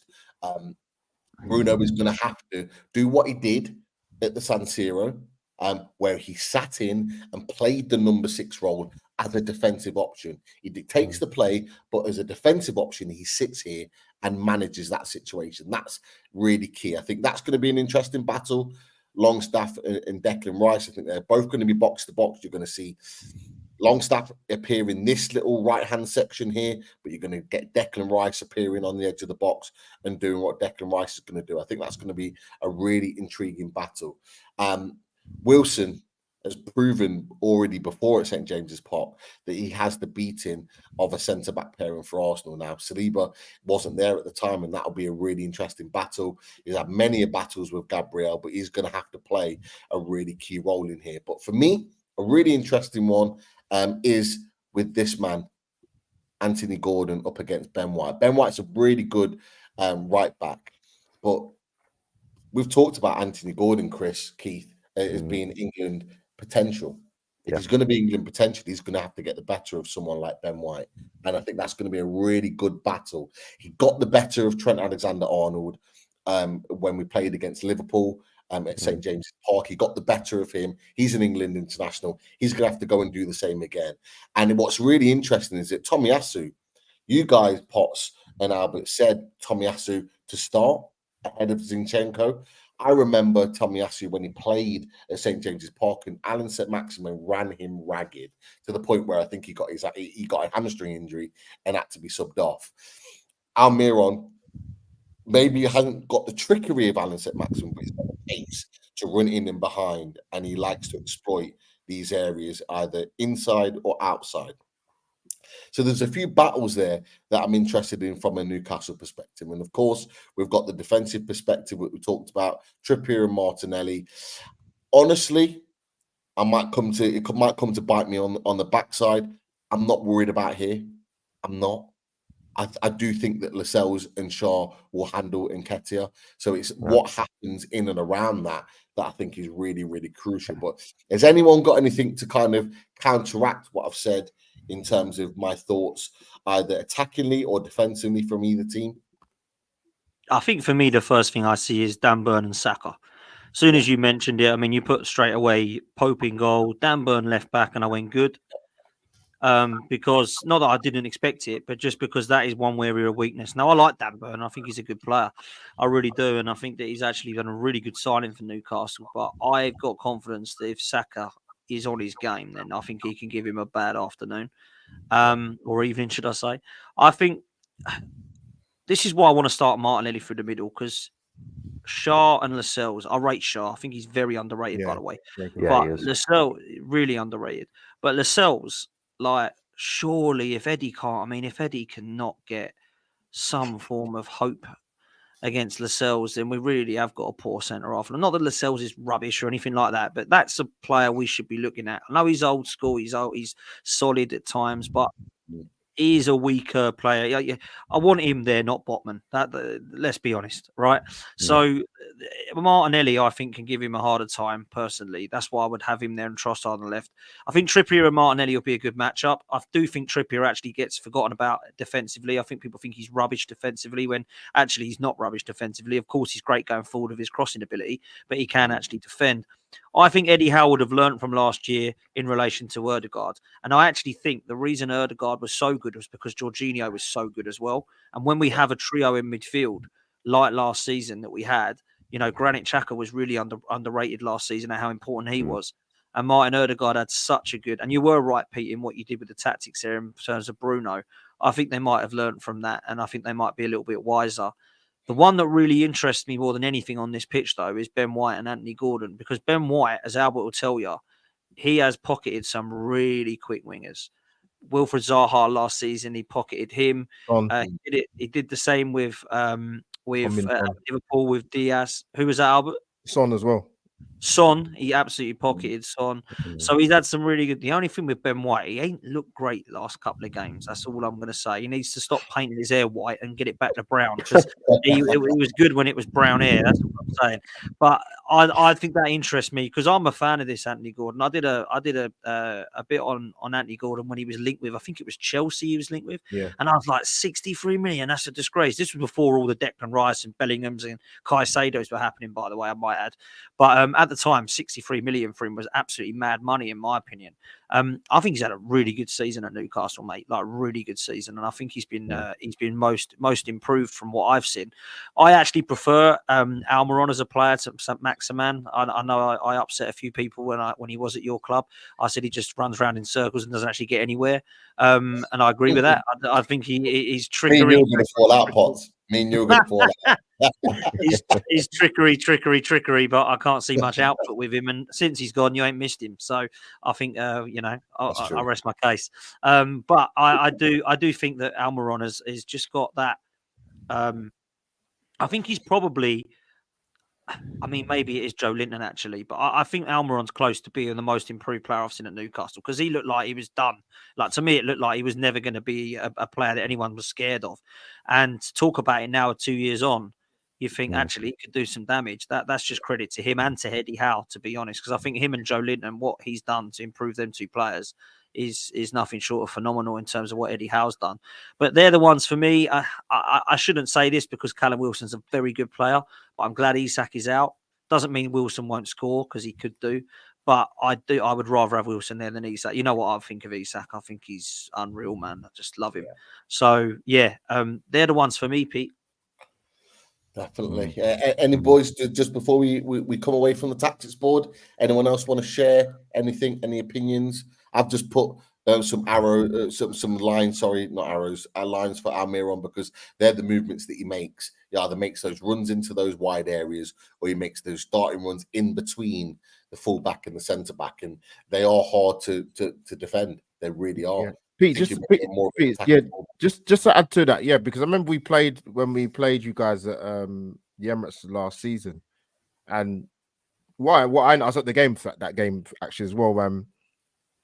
What a lot of teams are very good at doing generally is nullifying the wide players. So remember, Almiron did a brilliant job of I think the Trippier play last season at the Emirates did a great job with sort of Martial and Martinelli, and the same thing on the opposite side with Joel Linton and I think it was Dan Burn at the time.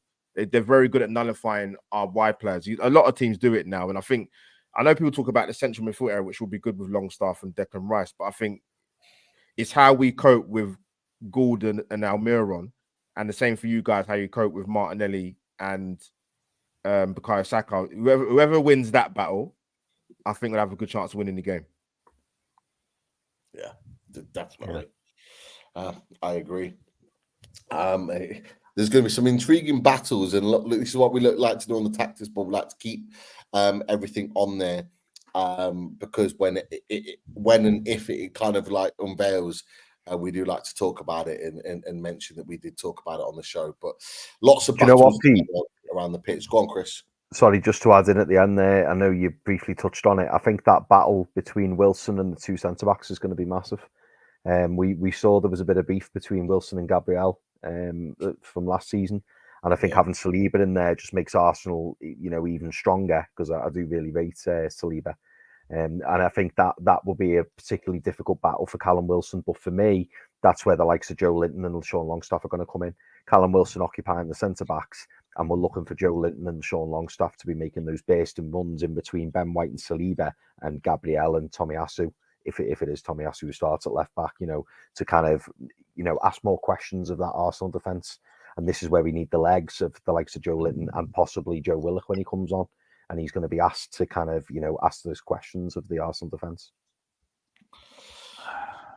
It's going to be intriguing. I'm interested, really excited about to see how we kind of set up against Arsenal, because we really went for you guys last season because we were super confident that we thought St. James's Park Fortress, we can go for you. But with certain players out, it might be not necessarily a fully reserved intent, but I think there might be a more considered version of Newcastle United on Saturday, which is kind of what Potts you were talking about, and Chris and Abbott you kind of touched on as well. So it'll be really interesting to see how it works. Potts, I know you need to go. shoot us your prediction, mate. Obviously, it's your birthday tomorrow, so happy birthday in advance. I'm sure I'll speak to you tomorrow anyway. Thanks, mate. And you're traveling up for the game at St James's Park. So, what do you think the result is going to be? At what, 7:30 Saturday evening? Yeah, man. Hopefully, I won't be too drunk and I remember it. Listen, big up for having me on. First of all, big up to everyone in the chat. Big up to Chris Keefe as well, of course, Albert. I want to say I'll be up there on Saturday night, so it'd be lovely to meet some of you guys because I know you support 12th Man, and obviously you're always on here as well. So let me know where to go, man, because I'll be up for a drink. If you see me, come say hello. I might not know who you are because I only see names in these chats, so you'll have to come and actually physically say hello to me. But please don't be shy. What do I think the result will be? 2-2. Is what I'm going with.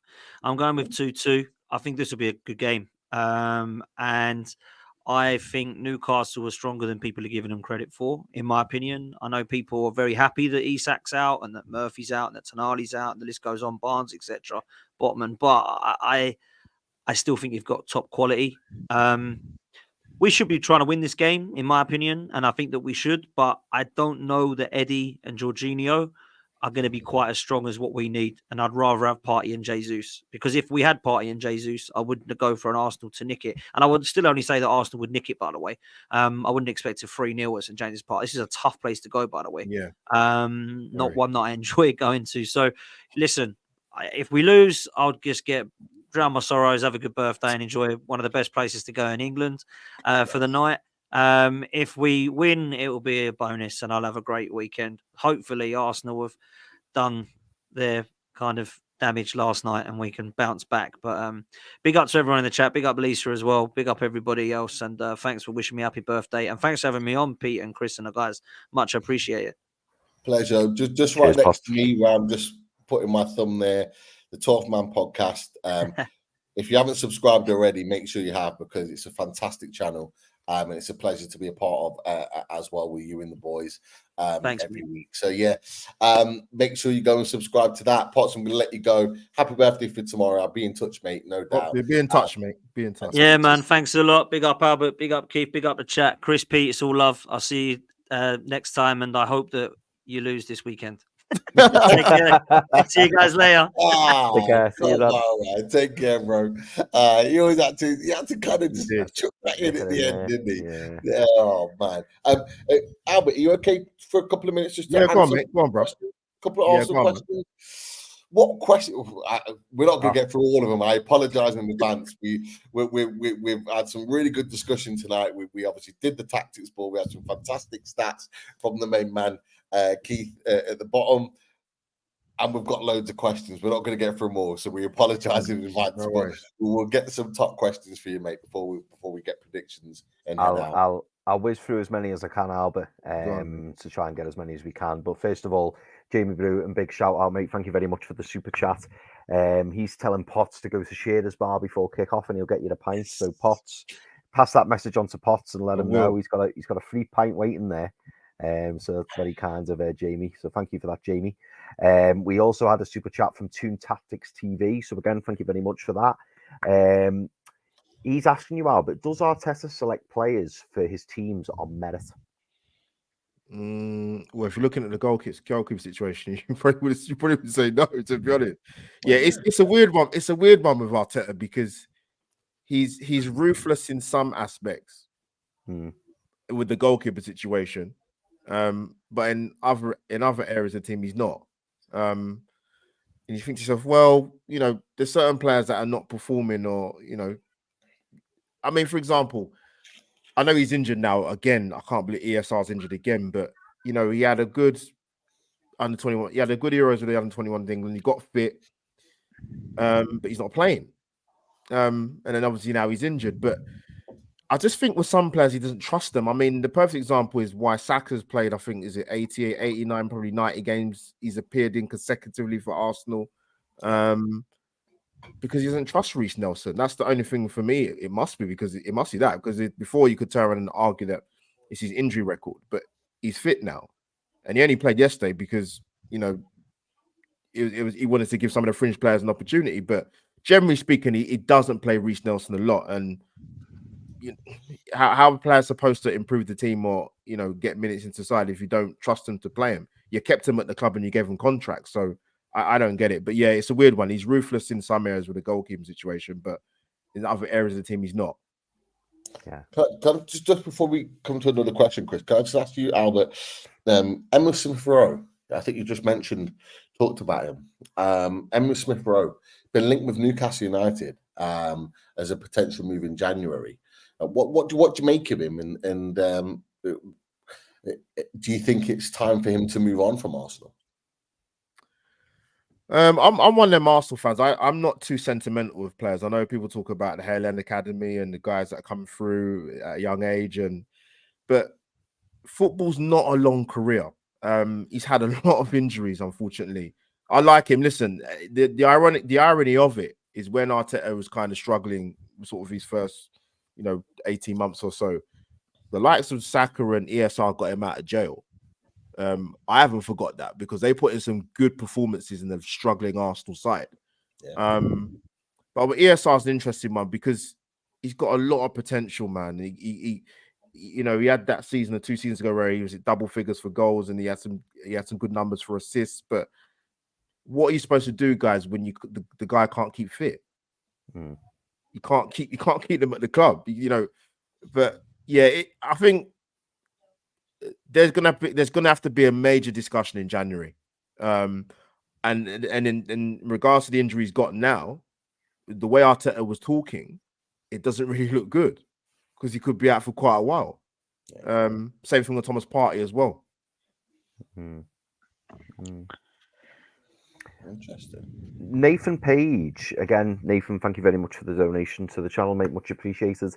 Nathan wants to know, Albert, do you think Arsenal needs a better backup striker? Would you take Ivan Toney? And also, if you had to choose, would you have Maddison or Odegaard? Good question. A bit mischievous, that one. Yeah, that's very Nathan. That's very naughty of you. That's very naughty. Listen, there's a lot of fans in our fan base that really, really like James Maddison when he's at Leicester, and I think the fact he's gone to it's not just the fact he's gone to Spurs, it's because he's playing well. He's a good player, man. It's that simple. Don't know if Gareth Southgate thinks that well, but that's another discussion anyway. But I'm happy with Martin Odegaard. He cops a lot of scrutiny and a lot of flack. And I think people got very short-term memories. He put up some brilliant numbers last season. He scored 15 goals, man, in the Premier League. And he don't take that many penalties either. And 7 assists. So has he been good this season? No, he hasn't. Can he be better? 100%.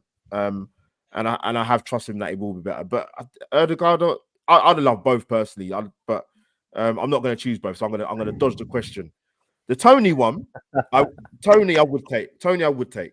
I think the only reservation, from my point of view, is I know there's certain people that look at it from a statistical point of view. If you take away the penalties, he hasn't got that many more goals than such and such. I understand that argument, but he's 27, Toney. I think he is. The only thing I would question, but I think this is more of an Arteta thing. Since he's come at Arsenal, people talk about the character of players and bringing them to the club. Arteta done a lot of work getting rid of certain players out of the club because of that very reason. So I think with the whole betting thing, whether you think it's right or it's not, I think he might look at that. But I think it's a character thing with Toney. But ability-wise, there's no reason why Arsenal shouldn't look at him. But we've heard the figure touted around Brentford what they want for him to try and warn some people off, I guess, really. But I would personally take him. I think the problem with Arsenal is, and I think generally with the striker market anyway, it's very, very difficult, man. Because if you think about it, Lewandowski's the wrong side of 30. Harry Kane's late 20s. Mbappe's not going to come to the Premier League, I don't think, ever in his lifetime. Personally, that's my own personal point of view. So when you look at the tier of strikers, you're like, well, where are they? But it's not that there isn't any out there. United took a punt on potential with Rasmus Højlund. But Arsenal do need to look at that market in terms of a striker, because as good as Jesus is, I don't think he's going to be the man to get you the 20 plus goals a season. I just don't think he will. But then the problem we've got is he's shown a lot of mad faith in Eddie Nketiah. And like I said, the dearth of strikers is not many out there, Pete, to be honest with you. The main one, most people will mention all the time, is Victor Osimhen. It'll cost a lot of money. He's shown a lot of. He's shown that he can deliver. But we'll see how that situation goes. If he even wants to come to the Premier League, to be honest. I've got 3 more questions for you, Albert. Oh, sorry, Pete, go on, mate. No, all I was going to say is that you're not the only club to be looking at Victor Osimhen. What's the say? He ends up at Chelsea. They need a striker.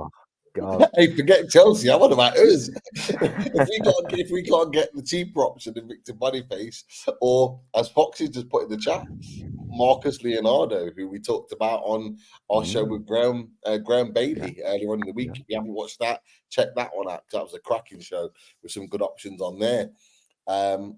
Victor Osimhen is one that we definitely have been looking at for sure. But yeah, so sorry, I digress. But yeah, I don't think anyone's in there, but no, he's a cracking option.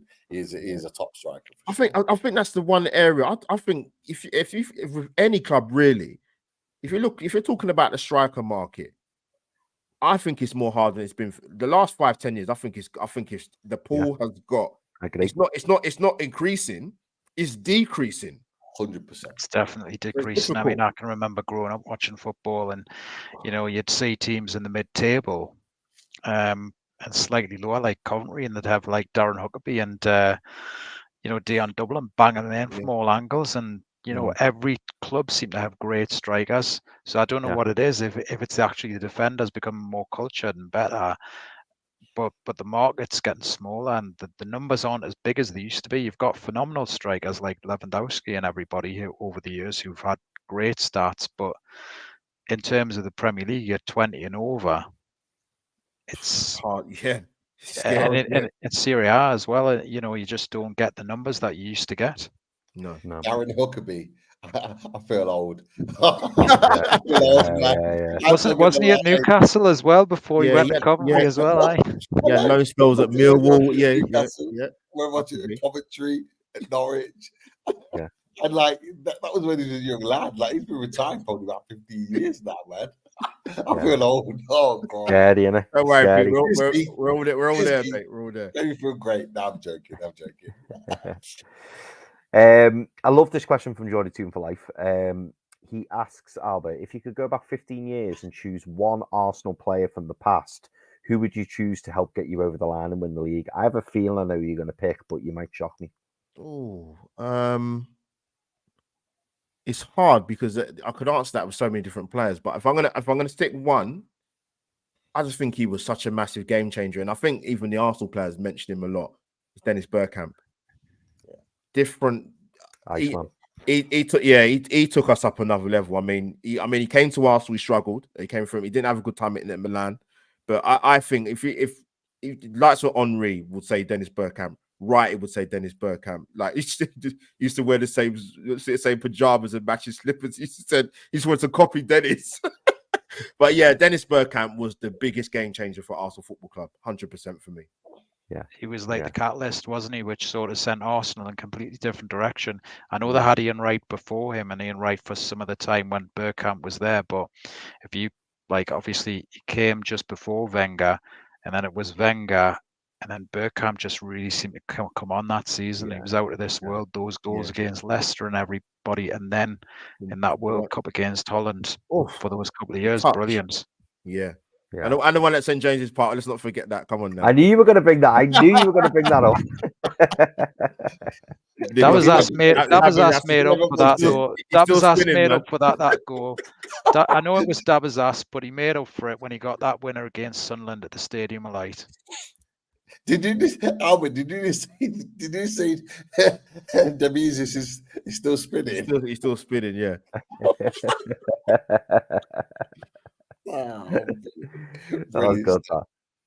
good. Last two for you, Albert. So Andy Ford asks, if you could have one player from the current Newcastle squad, who would it be and why? Oh dear, that's a good one. I'm going to quit. I'm trying to fit off the top of my head now. Oh dear. Isak's too obvious. It's not him, but there is someone. I'm gonna quickly look at your team now, your squad. I'm gonna quickly have a quick look. Is there another question now? I'm gonna come back to it quickly. Yeah. I mean, this one's really easy. Well, I say easy. I think you're going to answer it very quickly, Albert. Alan Thompson says, "Will Spurs win the Premier League before Arsenal?" Absolutely not. Don't ask such a preposterous question. Absolutely not. No. Yeah, we know Alan Thompson is a big supporter of the channel, and he always does this to kind of just the little cheeky questions in there in the opposition, just to get you. They're having a good time at the moment. But back to your previous question, yeah. You know what? I'll tell you what I will pick. Anthony Gordon. I liked him at Everton. And there's room for him, and he will get better. I like Anthony Gordon. That's one that stuck out for me. Yeah. You know what, boys? And Potts, if he was on, he can test to this. And Chris, I think I might have told you about this as well, separately. But the amount of people from opposition fans that have like literally really started to not take notice, but really started to go, you know what? He's a quality player. Yeah. To Anthony Gordon, now, like Albert, like you've known that, you've said it for a while, like you've always kind of rated him, but there's like people on 12 Man, for example, like I talk about Tobes, who's on the Big Six, like he sent a message the other week, and Chris, I think I told you about this. He just put a message on the chat, on the Race for Europe chat, and he was just like, you know what, like fair play to Newcastle, because Anthony Gordon, like I rate him a lot. Yeah, I think he's been absolutely fantastic this season, and like, yeah, he put a voice note out there, and it was unprompted, like it was just out of the blue. But I think a lot of fans now that laughed at us, and a lot of fans did. Everton laughed at us. You know, other top clubs that were in and around us, like the Villas and all the rest of it, laughed at us and were like, why are you paying 45 million for Anthony Gordon for? Like, waste the money. Chelsea kind of laughed at us because they were like, they were quoted sort of like 50 million. And we're like, nah, we ain't paying that. 60 million, we ain't paying that. We got him for 45, and now they're going, actually, yeah, I know. I think as well, should we have paid the money?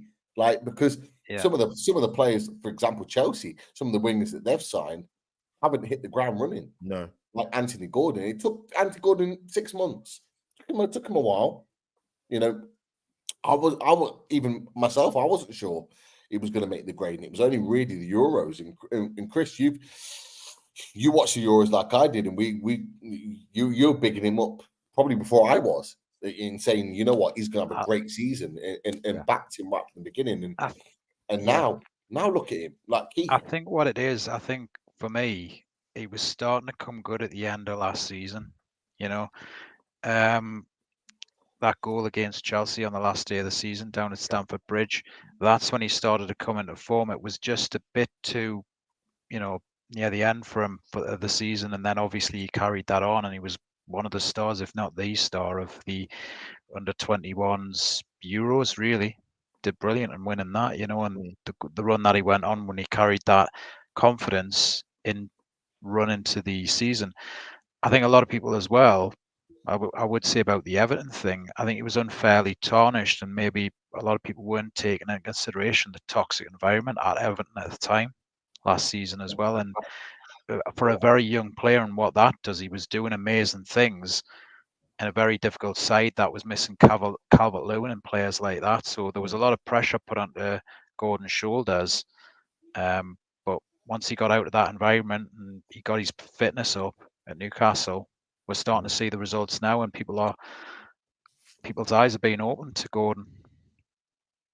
Yeah. Interesting one. Absolutely. Maybe another question before we wrap up. That was actually the last one. That was actually the last one, Pete. Yeah. Perfect.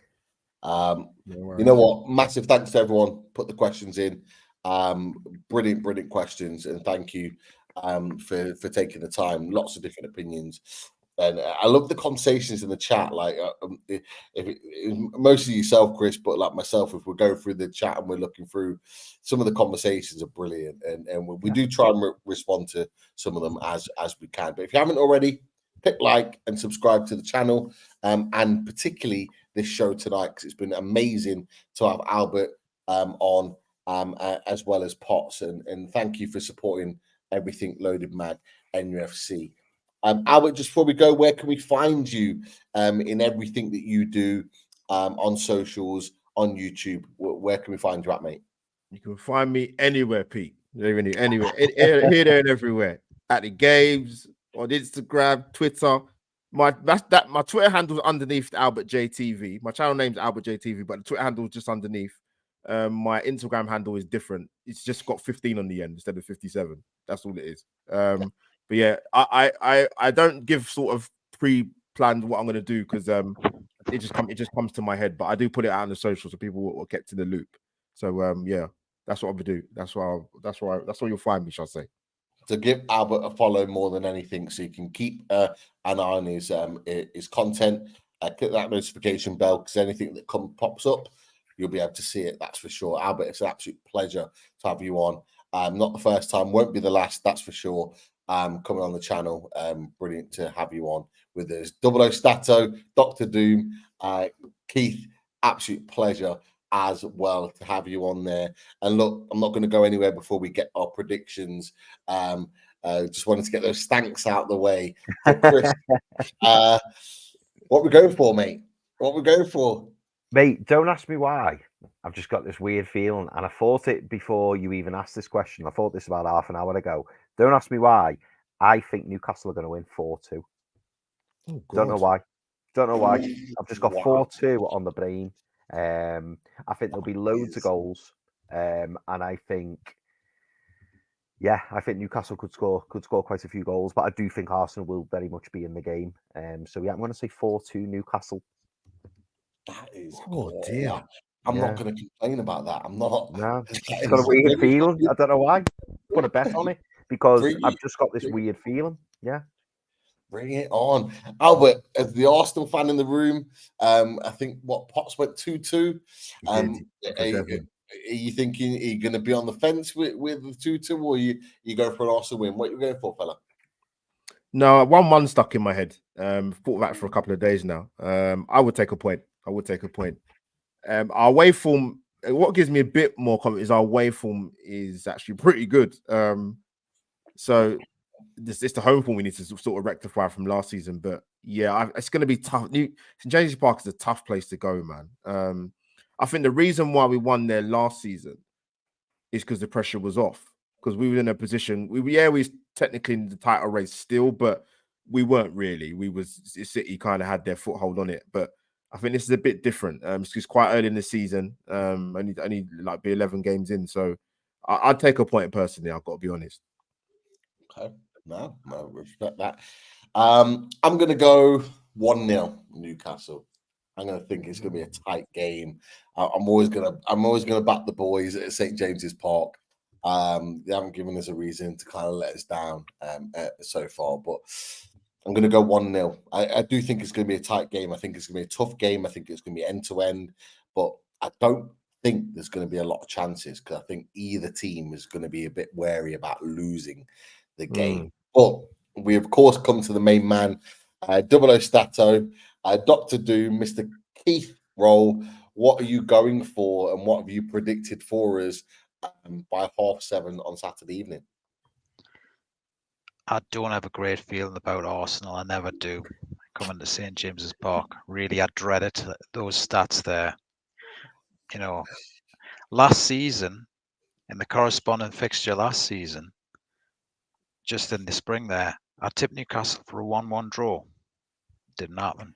So I'm not going to do that this time, because I'm hoping that the result I will predict will be wrong.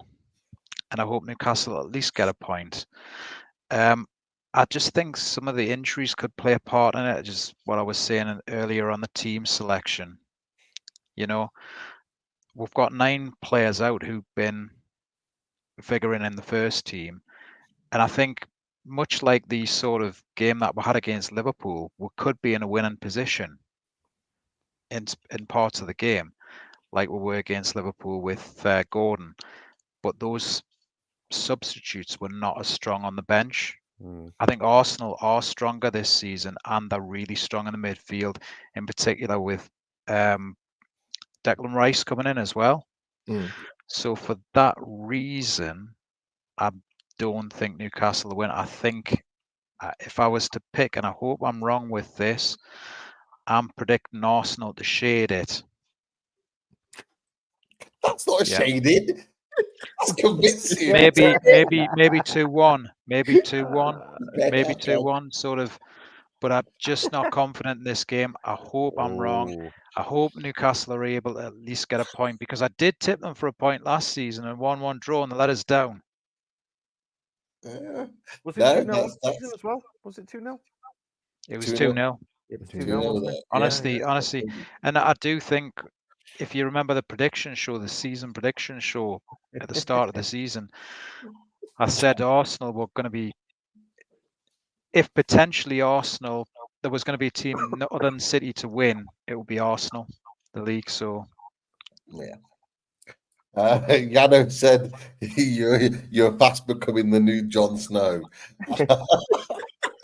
You know nothing, Jon Snow. Anyone who's Game of Thrones, you know what we're referring to. But no, the Newcastle fans have all come in and gone, what is honestly, the hatred that I get in this chat, I honestly, I get a complex. I don't want to get over the front door here. And then when he predicts a win, everyone goes, "Oh no!" I need a therapist. I need a therapist. Coming to all this hatred coming in the chat. Brilliant. But this is new for Albert. But yeah, whenever there's a negative result coming from Keith, there is always a reaction. There is, for sure, which is why we always leave him to last, because it's the one that everybody wants more than anything. But he's gone for a 2-0 defeat. We hope that he's wrong. We really do hope he's wrong. Albert, I'm sure we'll hope that you're correct. Yeah, so do I do. I'm sure you do.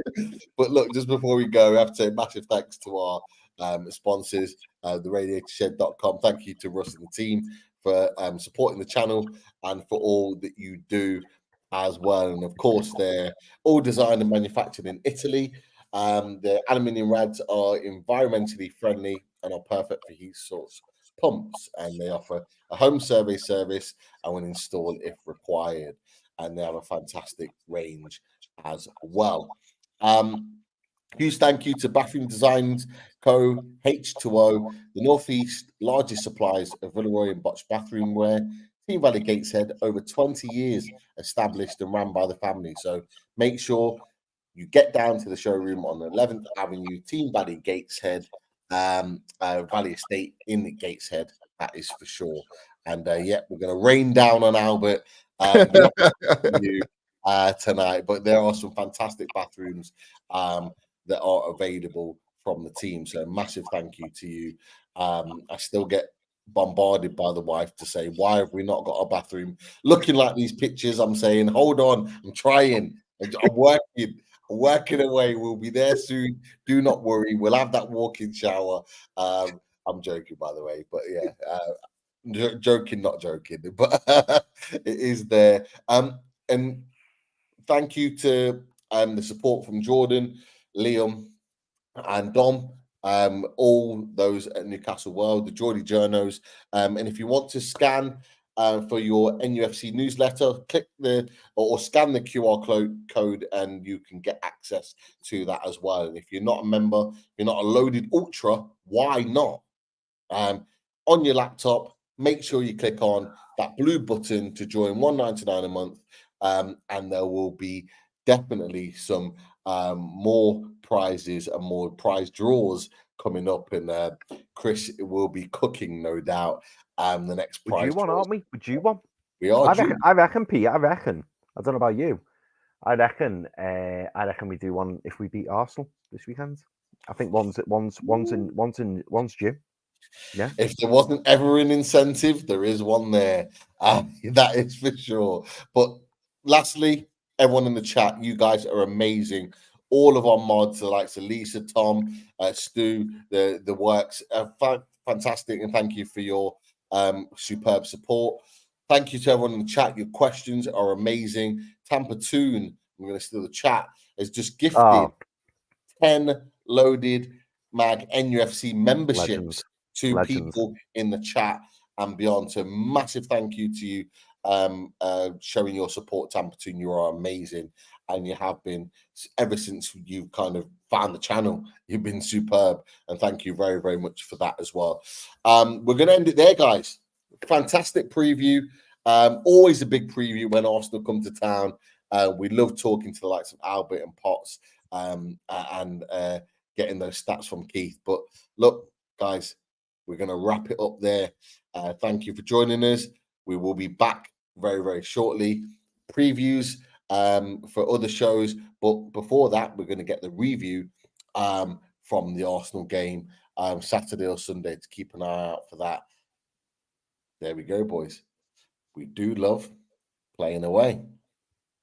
Chris, what's left to say? How'd you like that?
Drink it.